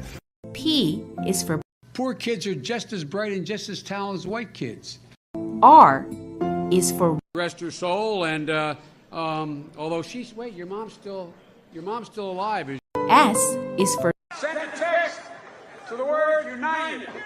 T is for Truth over facts. U is for Union workers, the UAW took incredible cuts in their future. V is for I'll vote for somebody else. All right, thanks so much. W is for Wait, you're getting nervous, man. Calm down. It's okay. X is for Xi Jinping. Y is for And you ain't black. I am once again asking for your financial support. A is for All men and women created by you know the thing. B is for I'm beginning to see why your wife left you. C is for Corn Pop was a bad dude, and he ran a bunch of bad boys. D is for Don't worry, I'm so serious. Children, I love to hear them. E is for Excuse to walk by the dealer and say, no, I'm not going to be a mule. I got something to do. I got to go do boom, boom, boom. F is for Friend, and she's a friend. She's been my friend in and out of public life. G is for Go to Joe 30330. H is for Hairy legs that turn blonde in the sun. And the kids used to come up and reach in the pool and rub my leg down. I is for I'm a Democratic candidate for the United States Senate. J is for Just look at the record. I have President Biden, Vice President Biden. Well, I tell you what, if you look at my record and you still doubt about my commitment, then you should vote for somebody else. K is for Kids jumping on my lap. And I've loved kids jumping on my lap. L is for The lion, dog, face, pony soldier. M is for Make sure the television, make sure you have the record player on at night. The phone, make sure the kids hear work. N is for NATO. O is for The only African American woman that's ever been elected to the United States Senate. P is for Poor kids are just as bright and just as talented as white kids. R is for Rest her soul, and although she's your mom's still alive. S is for Send a text to the word united. T is for Truth over facts. U is for Union workers, the UAW took incredible cuts in their future. V is for Vote for somebody else. All right, thanks so much. W is for Wait, you're getting nervous, man. Calm down. It's okay. Let's go. So, now I know this is completely random, but I was just having some funny thoughts about, I was just laughing at how, you have all these like Western journalists who, BBC, NBC, whatever, they all three-letter agencies and their PR arms, but they always say like, oh, well, Syria is really authoritarian. Russia is really authoritarian. They gave me a visa and they let me sit down with the president and call him a war criminal to his face. But they really don't let journalists have any freedom. First of all, you don't even have the fucking balls to do that to your own president in your own country, bitch. Second of all, you go and literally insult a foreign leader to his fucking face after he let you in the country, and then you turn around and say, "Oh, he's so authoritarian. There's no freedom of speech in this country." What the hell, man? Seriously, they're so funny. They're so goddamn funny.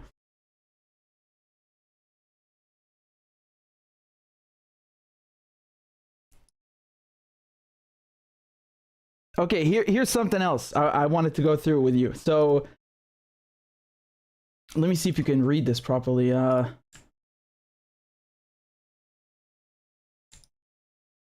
think you should be able to see it now. Okay. There we go.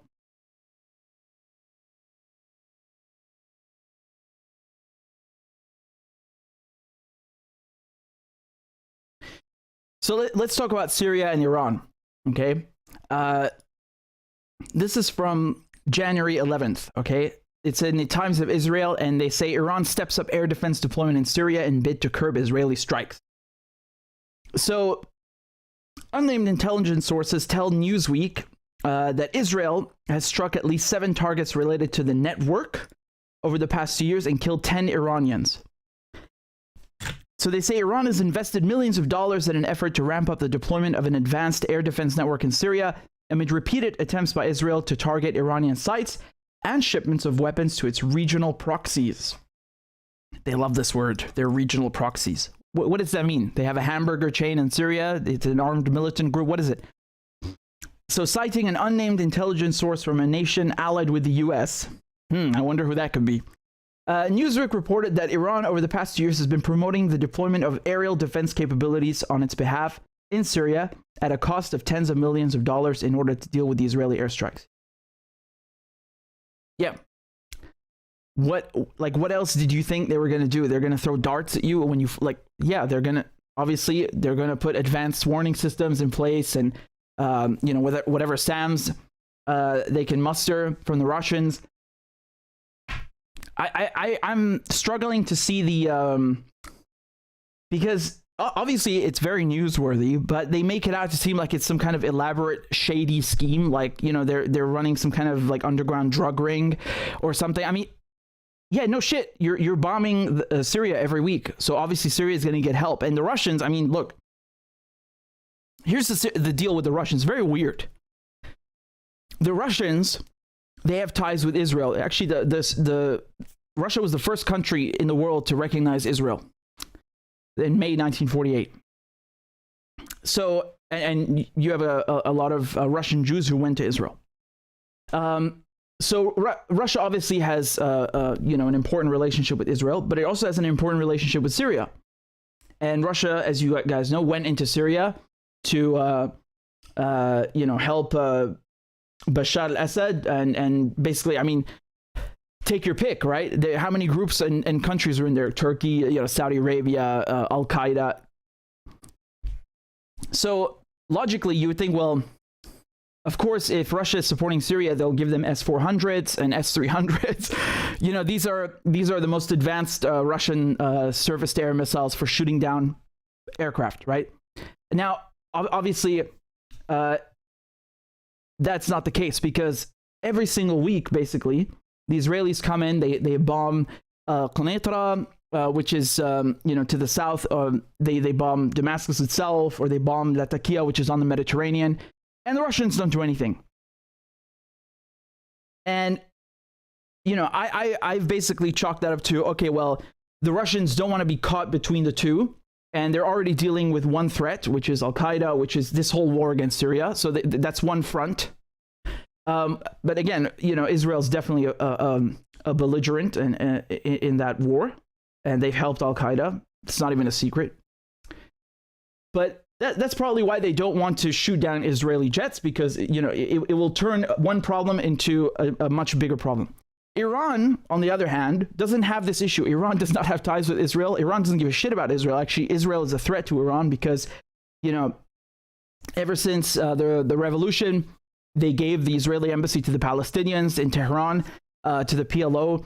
They have supported the Palestinians, sometimes more than other Arab countries even, right? So the Iranians, they're firm believers in the Palestinian cause, and not just believers, they put in the work.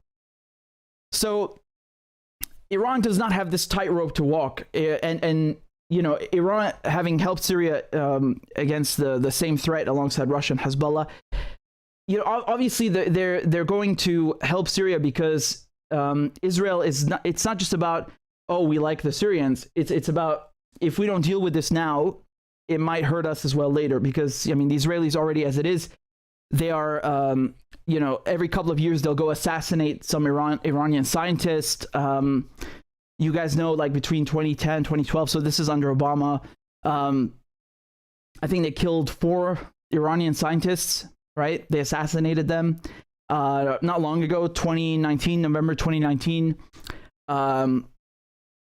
They also Jesus, I can't remember, was it November 2019 or 2020? It doesn't matter. It's they killed another Iranian nuclear scientist, so Mohsen Fakhrizadeh.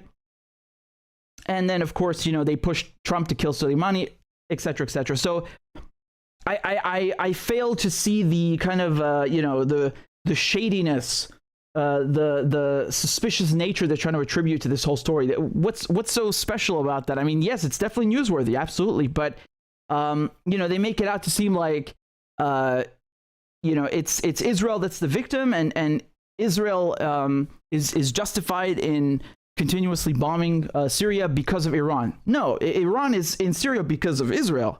It's not, Israel responding to a threat. It's the other way around. You've got everything upside down. But of course, I mean, you're going to tell me, well, yeah, they're going to say this because this is Times of Israel. No, the British press will say the same thing. The American press will say the same thing because they're biased and ignorant. Now, a few months ago, so this is in November 2022, the Israelis targeted someone in Syria, an Iranian who was helping with the helping Syria set up this air defense system, right? Again, this is Times of Israel. You can see the date, November 23rd. So the IRGC accused Israel of killing a senior aerospace officer near Damascus, and his name was Dawood Jafari, and they killed him with a roadside bomb, right? So I haven't seen the pictures, but they describe basically the killing of his bodyguard, and he later succumbed to his wounds in hospital. So the bodyguard was killed instantly, but the officer later died from his wounds. And again, this is, it's kind of disgusting because there's nothing, abnormal about Iran helping Syria set up defenses, because they want you to think that this somehow threatens Israel. It really doesn't. It's the other way around. 1967 until now, it's Israel that's inside Syria. But of course, you're not supposed to talk about that. You're only supposed to talk about Russia, occupying Ukraine. And since 1948, the Israelis are occupying Palestine. So there's a clear aggressor, invader, and a victim. But they want to twist the whole story and make it seem like it's the other way around when it's not.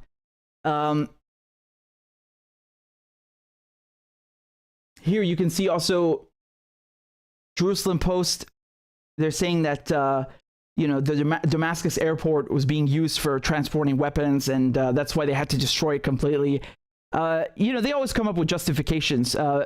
Damascus airport, at the end of the day, it's not just the biggest airport. It's a civilian, civilian infrastructure, and they blew it up. They did the same with Aleppo's airport. They did the same thing with the port in Latakia.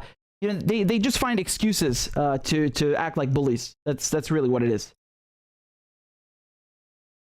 But I'll just show you quickly here what kind of equipment they're dealing with. So the Syrian Defense Ministry tested jamming systems in October, succeeding in getting Israeli aircraft to leave Syrian airspace at least twice. Okay. And they say that these sources in Jerusalem Post claim that Iran had brought 2 Bavar 373 air defense systems to the Damascus area, with one being placed near the town of Rakla, located near the border with Lebanon, and just about 30 kilometers north of the Golan Heights. That's what Israel's occupying. The Bavar 373 systems were brought into Syria in August after an agreement was reached with Russia and the Syrian government. Okay, so speaking of which, I just want to say one thing. Right now in Ukraine, you guys saw how effective the Russian purchase of Iranian drones was, right? People were laughing and making fun of it and saying, "Oh well, look, they don't have the means to produce their own anymore. They have to turn to Iran, ha ha ha." And they're not laughing anymore, right? Because it turns out the Iranians, even under sanctions, they're able to advance very rapidly in in their defense capabilities. And I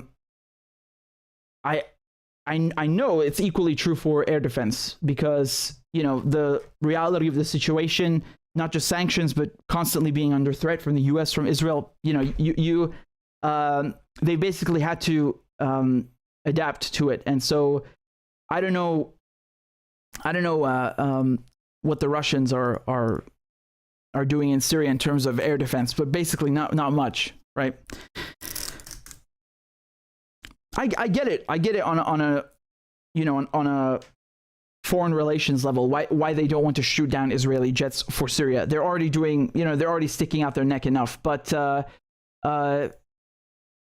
there's going to come a point where the defenses are going to be more powerful than the Israeli jets. And I think that's inevitable, because whenever there was equipment like it, once the Russians, I think, gave Syria S-300, which is, again, much more advanced than the S-200s that Syria has, and the Israelis, I think they destroyed one of the shipments. But they're having a lot of trouble with Iran, because Iran is able to help Yemen, to help Hezbollah, to help Hamas, to help Syria, and of course in Iraq, Hashd al-Sha'bi. So it's kind of like chasing a ghost, and the same can be said with the Russians in terms of sanctions evasion. You know, they make it seem like they're winning, but they're having a lot of trouble overcoming the supply network, and I don't think they're going to be successful ultimately, because if you compare the situation now to how it was 20 years ago, or 50 years ago, I'm talking about the resistance. It's so much stronger. Look at Hezbollah, look at Hamas, look at Iran, look at Syria. They have pushed through literally everything. Look at the Yemenis. You know, for years and years and years, you've got all these powerful countries sending weapons to the Saudis, and they just can't win. Right? And of course, I'm not saying it's just because of Iran. It's the Yemenis and their own will, but and power to overcome that. But I'm just saying that the resistance block all of it, and you could include Venezuela, of course, and Cuba. They can't seem to succeed against them. So you draw your own conclusion from that, but they're certainly not getting weaker, right?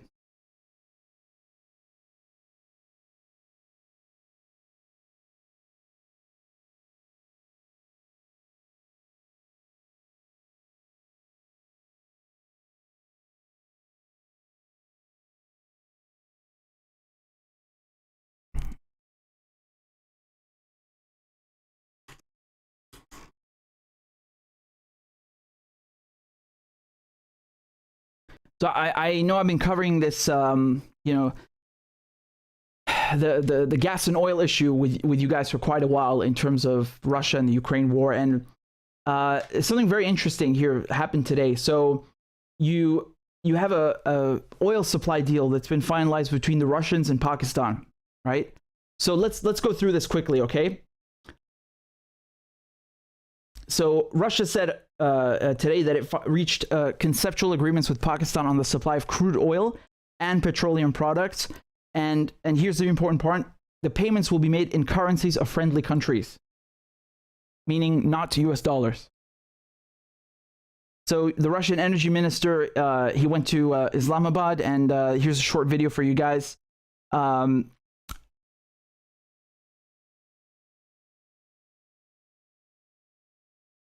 Hold on, were they in Lahore as well? It says Lahore here. I mean, at the end of the day, it's the importance here is that December 5th and February 5th, what happened? December 5th, the EU banned oil-related products, and on February 5th, so in a matter of a few weeks, they're going to completely ban Russian crude. So, they were saying that, the Russian war machine is going to be crushed because there's going to be no more money coming in from Russia's oil exports and oil-related exports. So that's not happened. I mean, right now, the price of Russian oil, the euro, right? So it's selling at $38 a barrel, I think, which obviously is much lower than how it was almost a year ago. But this price cap that the G7 has tried to implement at $60 a barrel, I mean, it hasn't even happened. There's not one case of this price cap actually working, because it's simply not trading at anything near 60. Now, you can, of course, look at that and say, well, that shows that the price cap is working. The Russians have been forced into selling their oil cheap, and so now they have less money, and now they can't fund the war. No, that's not true, because even when the volumes went down, right, because of the sanctions, the prices were so high that the Russians actually even made more money. And now you say, well, okay, but the Europeans are not buying Russian oil anymore, so the volume is going down and the price is going down. That's wrong, because now the majority of Russian oil is going to Asia. It's not going to Europe. So Pakistan is just one of those examples. And it's interesting. I think the day the war started, you remember this whole firestorm they were giving Imran Khan, because he was in there's a funny video of him speaking about this. He said he had no clue that there was a war about to happen. I mean, and he just so happened to have a visit planned for Moscow that day on the 24th. And what did he do? He bought gas and wheat, right? I think it was 200,000 tons of each. So, and you know, he got a lot of crap for it because people were saying, oh, well, you know, you're not pulling your weight. You're supposed to sanction the Russians, and now you're doing business dealings with Putin and shaking his hand.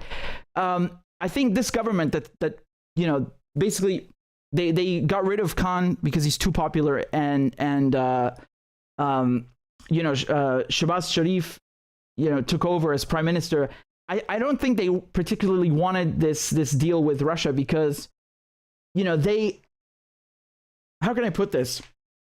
They don't understand the concept of the global south. Imran Khan is someone who understands that, and he understands Pakistan's position as a very important country in the New Silk Road and in the global south. You know, and he has, you know, Imran Khan has no problem dealing with Russia and buying things from Russia, and you know, Russia is not exactly a neighbor, but it's in their backyard. He understands, he gets it, and he criticizes war on terror. These guys, they're the complete opposite, right? I'm not saying this, but like, you know, half of the goddamn government is like on bail. They're so corrupt, right? And they got rid of Khan because he's not corrupt and he's actually liked by people. But I think the situation in Pakistan is so bad. You have Saudi Arabia trying to inject money in Pakistan and Egypt. I think that they were just forced to go for this because, you know, when it comes to liquefied natural gas, LNG, it even says it here, actually. They say that Pakistan just couldn't afford it. So they're going to look at that for 2023, in late 2023, right? Here it says Pakistan has not traditionally been a major importer of Russian oil. Most of its oil supplies came from Saudi Arabia and the UAE, okay? Pakistan's junior oil minister was quoted by Russian and local media saying that his country annually purchases about 70 million barrels of crude oil and would like to import 35% of it from Russia. So, you know, whether Pakistan is you know, in a capacity to buy other oil or not, it doesn't matter, because at the end of the day, the Russian exports are being shifted towards Asia. And this is what we were talking about, you know, since last year, that, okay, you can sanction the Russians, you can cut off their you know, pipelines and blow them up. But Russia is the largest country on earth. It has 9 goddamn time zones. It's right next door to China. It's a BRICS country. There are all these neighbors, right? And all these other countries across the world who are more than happy to buy Russian oil and at a discount, right? India and China started buying more oil from Russia than they ever had before. So it's extremely naive to think that, oh, well, it's a done deal. The price cap worked and, you know, game over. And no, this is not true. It's not true. Again, I think when you have the February 5th sanctions that come into place, we'll see what happens. But I saw Amos Hochstein. So this guy is the U.S. presidential envoy to deal with the Lebanese and Israeli gas issue, and then now I think he's been given a promotion by Biden, and he was talking about you know, the price cap and on Russia, the G7 price cap, and you know, he was all cocky and saying, well, look, it clearly works and all this stuff. No, you literally have not capped one goddamn barrel of Russian oil. You have yet to do that, and I will admit though, the difference between Urals, so the you know, predominantly Russian oil, and Brent, I think there's about a 20% difference in the price, but it's not because of the price cap, and you know, thinking that, okay, well, just because the EU and Australia and New Zealand and the US have sanctioned Europe, the rest of the world is going to follow suit. It's a bit arrogant. They're absolutely not, and they're going to do what's best for them and their economies. And even Saudi Arabia is you know, considering changing how it does business. And I'll show you this video here. This is from the Saudi finance minister speaking in Davos, and I want you to listen to what he says about working with China. And it's very interesting.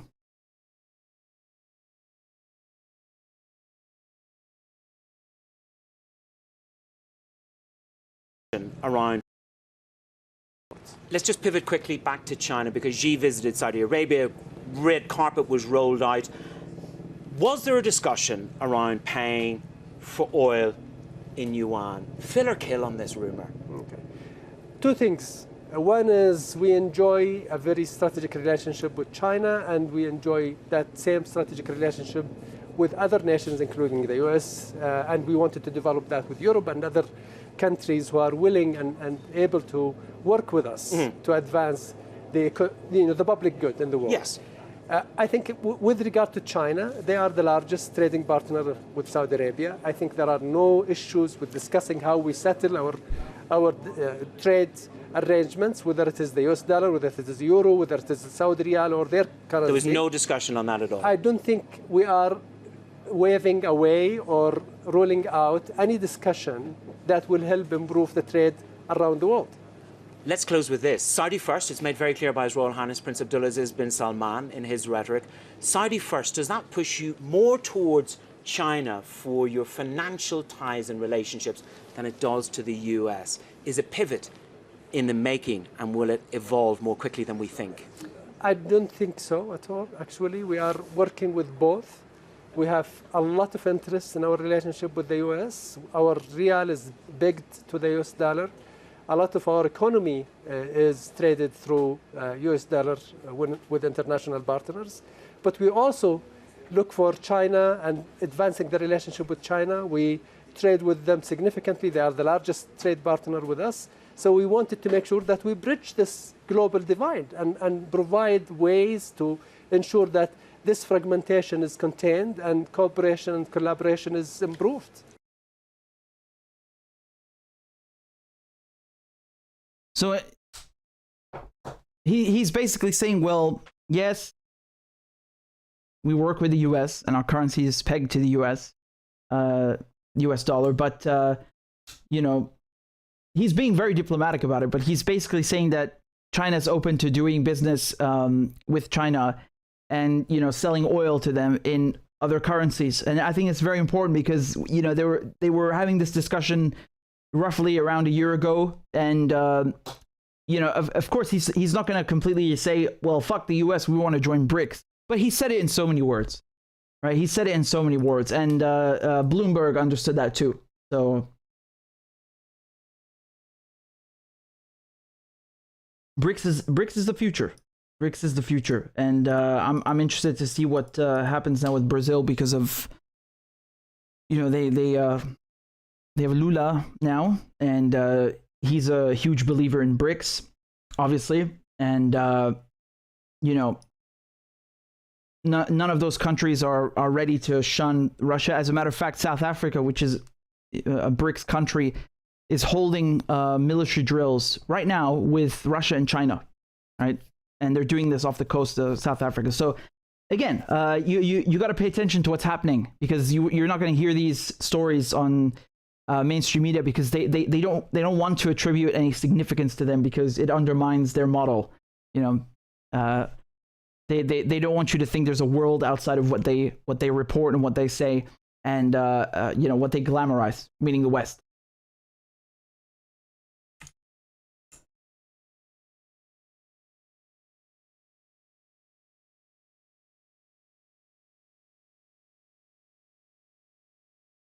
Let me guys see what you've been. Let me see what you guys have been throwing in the comments. We have Steve who says lying dog-faced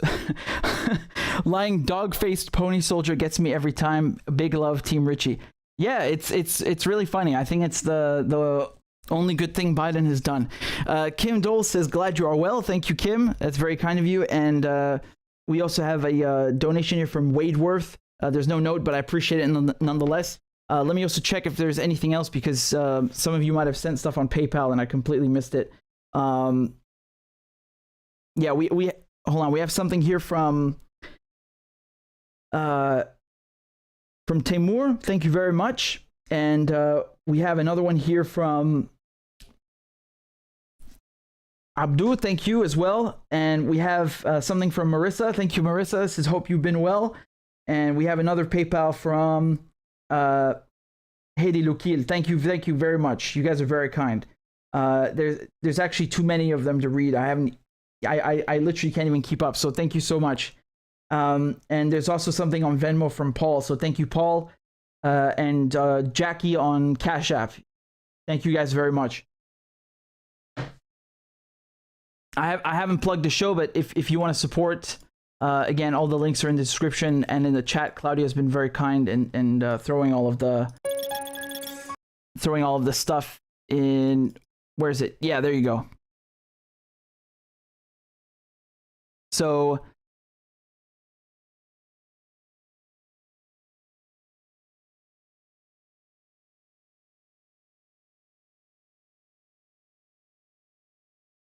thank you, Damas. Damas says much love to you, Richard. Let me just go through your comments a bit.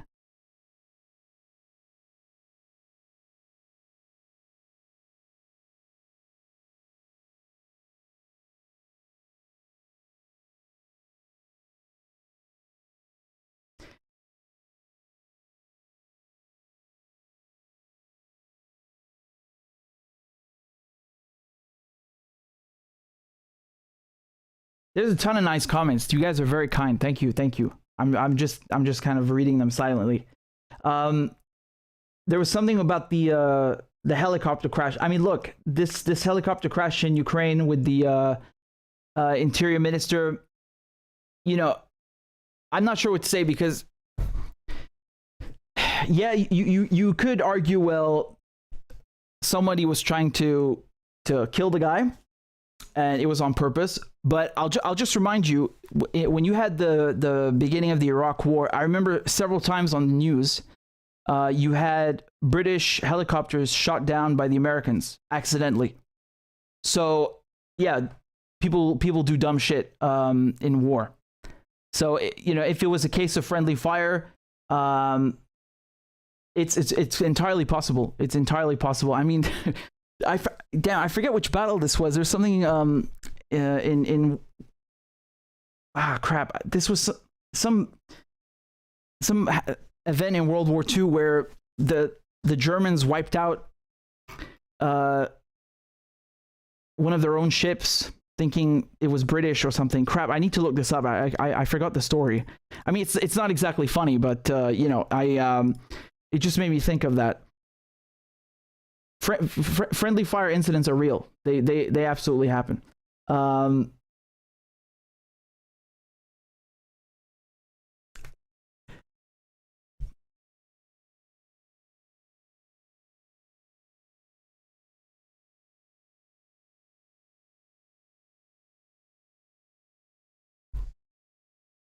Again, you guys draw your own conclusion from that, because I'm not too well versed on the crash, and I'm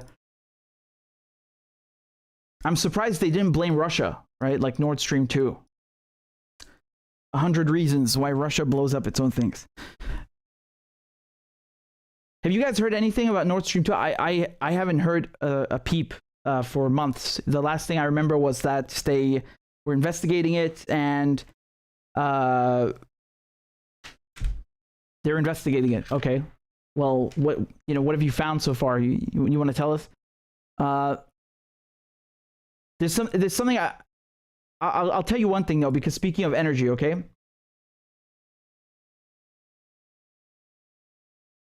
Man, my electricity bill went up 110%. So, you know, I think 2 years ago I was paying something like $50 a month, well, euros, but with this economy it's the same thing. Something like 50 euros a month, and then the following year, so you know, these past 12 months, it went up to, I don't remember what it was. I think maybe 70, right? And that makes sense, because if your consumption goes up, and with the inflation, you know, they calculate the new rate, and it goes up slightly, right? Around 50 to 70. But now it's gone from, you know, 70 to, I tweeted about this a month ago. I don't have the paper with me, but I calculated the percentage, 110%. So it went up into 130 something, 140 something. Now I'm pretty sure I did not consume 110% more electricity than last year. So this has nothing to do with what I consume. And the energy company, the power company, even like sent a letter saying, your bills are going to go up soon because of, well, in so many words, the war in Ukraine. That's what they said. And on top of that, right, the rent went up 400 euros. So that's great. You know, you can really tell from all of this that Putin is being severely punished, and he's about to surrender any minute. So well done, EU. Well done, Ursula von der Leyen bitch. And keep up the great work. You know, you're going to get him any second now. Well done. You are so smart. This sanctions package is really working. Yeah. Well done, Queen. So all in all, I haven't done the exact total, but all the bills combined, definitely paying over 1,000 extra per month now. So great job, really. The Russians are really feeling it now. Damas in the comments says my bill went from $150 to $300 in less than 6 months.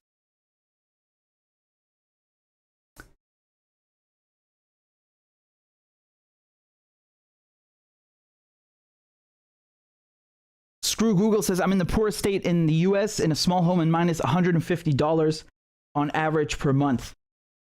The auspicious says you have no eggs in the UK. Well, I know in the US, you know, you want a carton of eggs, it costs like $7 now or something. But that's a different issue. I mean, everything is more expensive, all of it. Yeah. Marshall says it used to be $32 to fill up my gas tank, and now it's $56. See, this is all of Putin's fault. You know, it's his fault for, you know, sanctioning his own energy products and blowing up his own pipeline and weaponizing energy. And, you know, I promise you, he's going to surrender any minute now.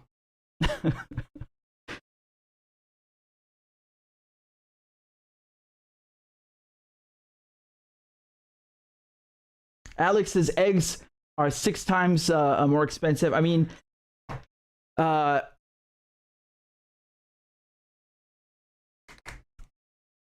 think I told you guys about, we were going through some of the products like in Germany that are more expensive, and it's, you know, everyday stuff, bread, milk, eggs, ham. And then I was telling you you know, you want to buy cooking oil, just sunflower or vegetable oil. And first of all, if you can find the oil, if you can find it in the stores, you know, it's gone from like 2 something, I think it was 240 to for 2 liters, and now it's 6, 7, 8 euros for the exact same. So again, any second, the Russians will surrender. Jack says I just bought 18 eggs for $9.32. You know, the funny thing is in Russia, they pay less for everything. And I'm not going to say sanctions are not affecting them. Of course they are. But you know, the difference here is that the Russians did not shoot themselves in the foot. It's the West that has done that. And I want to say, you know, I want to say this with a disclaimer, because the people making these decisions are not really shooting themselves in the foot. You know, the people that are running the EU or you know, the White House, they're not really paying for any of this, right? They anything they buy, whether they're filling up their limousines or their electricity bills, it's all these are all expenses that they can claim, right? Or you know, people who are in parliament, they can make the taxpayer pay their shit. So it's very easy for them to say, oh, well, you know, we have to punish the Russians, when actually they're punishing their own constituents. And then, you know, they're completely off, you know, living in another world because they don't pay for anything. So my proposal is that all of these motherfuckers that are saying, oh, well, let's send Russia this and that weapon, or let's send Ukraine, you know, this and that so they can fight the Russians. Why don't you go fucking fight the Russians? You can go right now and join some volunteer brigade. You go fucking fight them and take your family with you. You coward bitch. You're not going to do it. And the sanctions, you know, I don't want to pay 150 euros a month for electricity when I was paying 50. Fuck you. People don't want to pay your expenses because you're living in a bubble and making everybody pay for your decisions. So let them pay for everything, all of their expenses out of their own pocket. These people, they won't even pay for a fucking hamburger out of their own pocket for nothing. They're the biggest thieves, the biggest thieves, because they don't live with the consequences of those decisions. They're pricks. Anyway, I mean, if you look at mortgages as well, I mean, you got people who had mortgages at 4% interest, and then now they're up at 5%. And if you were unlucky enough to actually take out a mortgage in the last year, you've got people who are paying 10% interest on their mortgage. I mean, this is thievery. This is literally criminal. And it's so unnecessary and pointless. I don't understand what this has to do with Russia or Ukraine or anything. It's just complete idiocy. Monique says my mortgage went up $150 a month. Basil says my mortgage interest has gone up insane. Jennifer says they keep putting our mortgages up too in Australia. My monthly mortgage payment went from $750 a month to $1,100 a month since last year. It's becoming impossible. Yeah.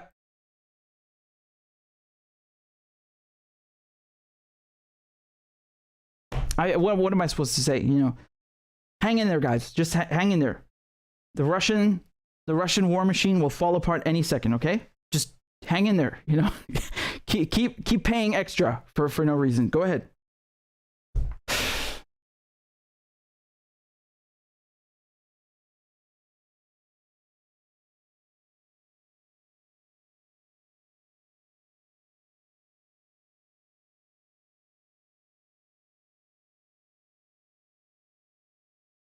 Okay, guys, time for me to plug the show. If you want, please consider donating on whatever, PayPal, Cash App, Venmo. You know the speech. I don't have to give you the speech. You know what to do. And again, thank you to everyone literally everyone for tuning in and your comments. We've got more things on PayPal. This is from, just a second, it's loading. Dang it.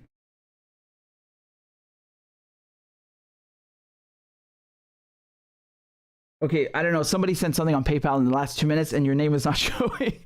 I'm sorry, but thank you very much. And I'm also going to check on Rockfin because we are live on Rockfin. And we've got some stuff here from Laura. Laura says, "You're back. I missed you in your show." Thank you, Laura. You're very kind. And we've also got another one from Isabel. Isabel says, "Thank you for your efforts to keep us informed. Stay safe." I will. And I appreciate that very much. And thank you, Kuplex or Kuplex. I don't know. I never know if I'm saying your names right, but thank you, all of you guys. I'm reading your comments. And Soren says, "Why do you have adjustable rate mortgages?" Well, I'm just talking about. I was reading comments from the comments section, and I don't know. I mean, I guess it depends. What kind of deal you got screwed over with? It's 10%, man. I mean, I don't know when the last time they gave 10% interest rate on mortgages, but I'm willing to bet it's it's akin to being buried in debt. And some people they're basically paying all of this money for no reason. And they're never going to get it back, and it's just reckless. Not them. I mean these people escalating with Russia, and of course it's comfortable for them. They get to make taxpayers pay all their expenses, and when they fill up their limousines and their Rolls Royce, it's taxpayer expense. Blah blah. I think I told you my bill is 110% up, the electricity bill. In the UK, you guys remember we were looking at 80%, and you had all these, there was this article in the BBC how all these pubs were shutting down.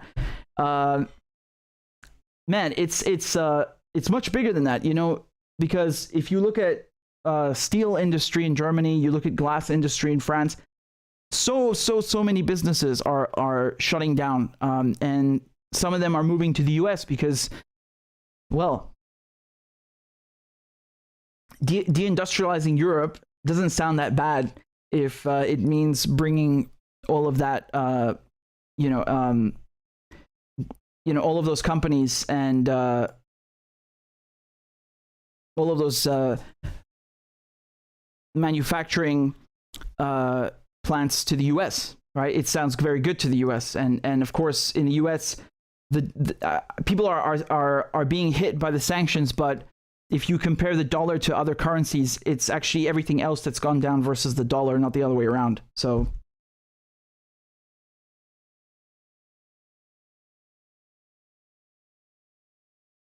Paul says Australians don't have the option for fixed interest loans beyond 4 years. That's rare.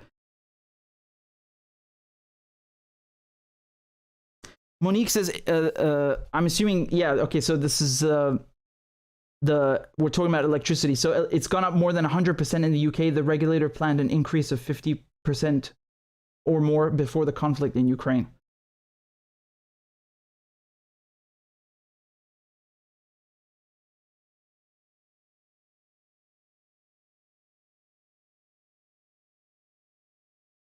Break the silences. Does anyone remember Mona? Is she okay? I think, well, I don't know where Mona is. I think she's maybe just caught up in work or something, or I don't know, but I hope she's doing well. I need to check in. She designed some of the great shirts, and we were gonna put something out soon, so I'll check in with her. That's very kind of you to ask. All right, guys, thanks very much for tuning in. I'll catch you later, and please remember to share the videos. And if you learned something or you found the show enjoyable, please consider donating on Patreon or CashApp, whatever it is that's good for you. I'll put all the links below. Thanks very much. Take care, guys, and bye-bye.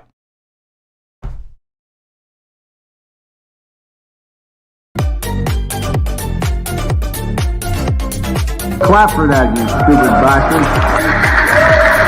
Corn Pop was a bad dude, and he ran a bunch of bad boys.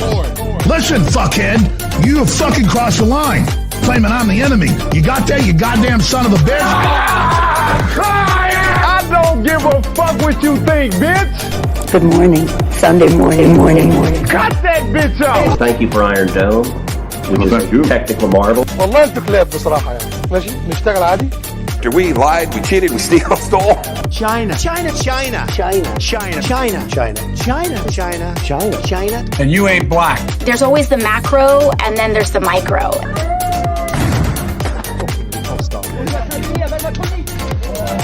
Do not come. Do not come. I'm gonna come.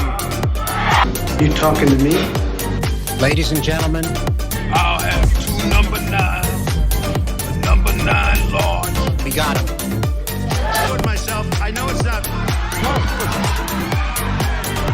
I've fallen and I can't get up.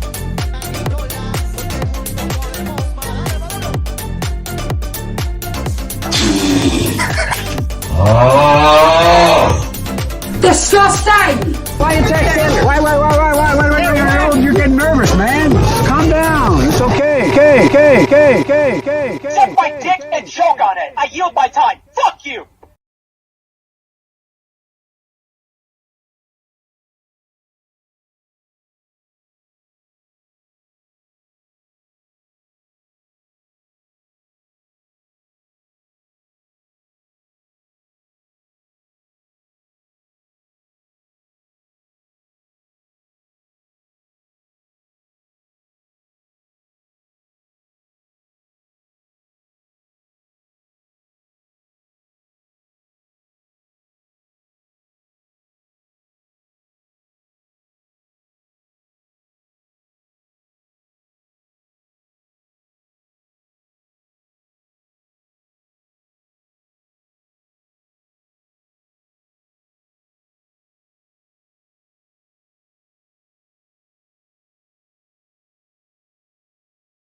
I am once again asking for your financial support. A is for All men and women created by Go, you know the thing. B is for I'm beginning to see why your wife left you. C is for Corn Pop was a bad dude, and he ran a bunch of bad boys. D is for Don't worry, I'm so serious. Children, I love to hear them. E is for Excuse to walk by the dealer and say, no, I'm not going to be a mule. I got something to do. I got to go do boom, boom, boom. F is for Time friend, and she's a friend. She's been my friend in and out of public life. G is for Go to Joe 30330. H is for Hairy legs that turn blonde in the sun, and the kids used to come up and reach in the pool and rub my leg down. I is for I'm a Democratic candidate for the United States Senate. J is for Just look at the record. I have President Biden, Vice President Biden. Well, I tell you what, if you look at my record and you still doubt about my commitment, then you should vote for somebody else. K is for Kids jumping on my lap, and I've loved kids jumping on my lap. L is for The lion, dog, face, pony soldier. M is for Make sure the television, make sure you have the record player on at night. The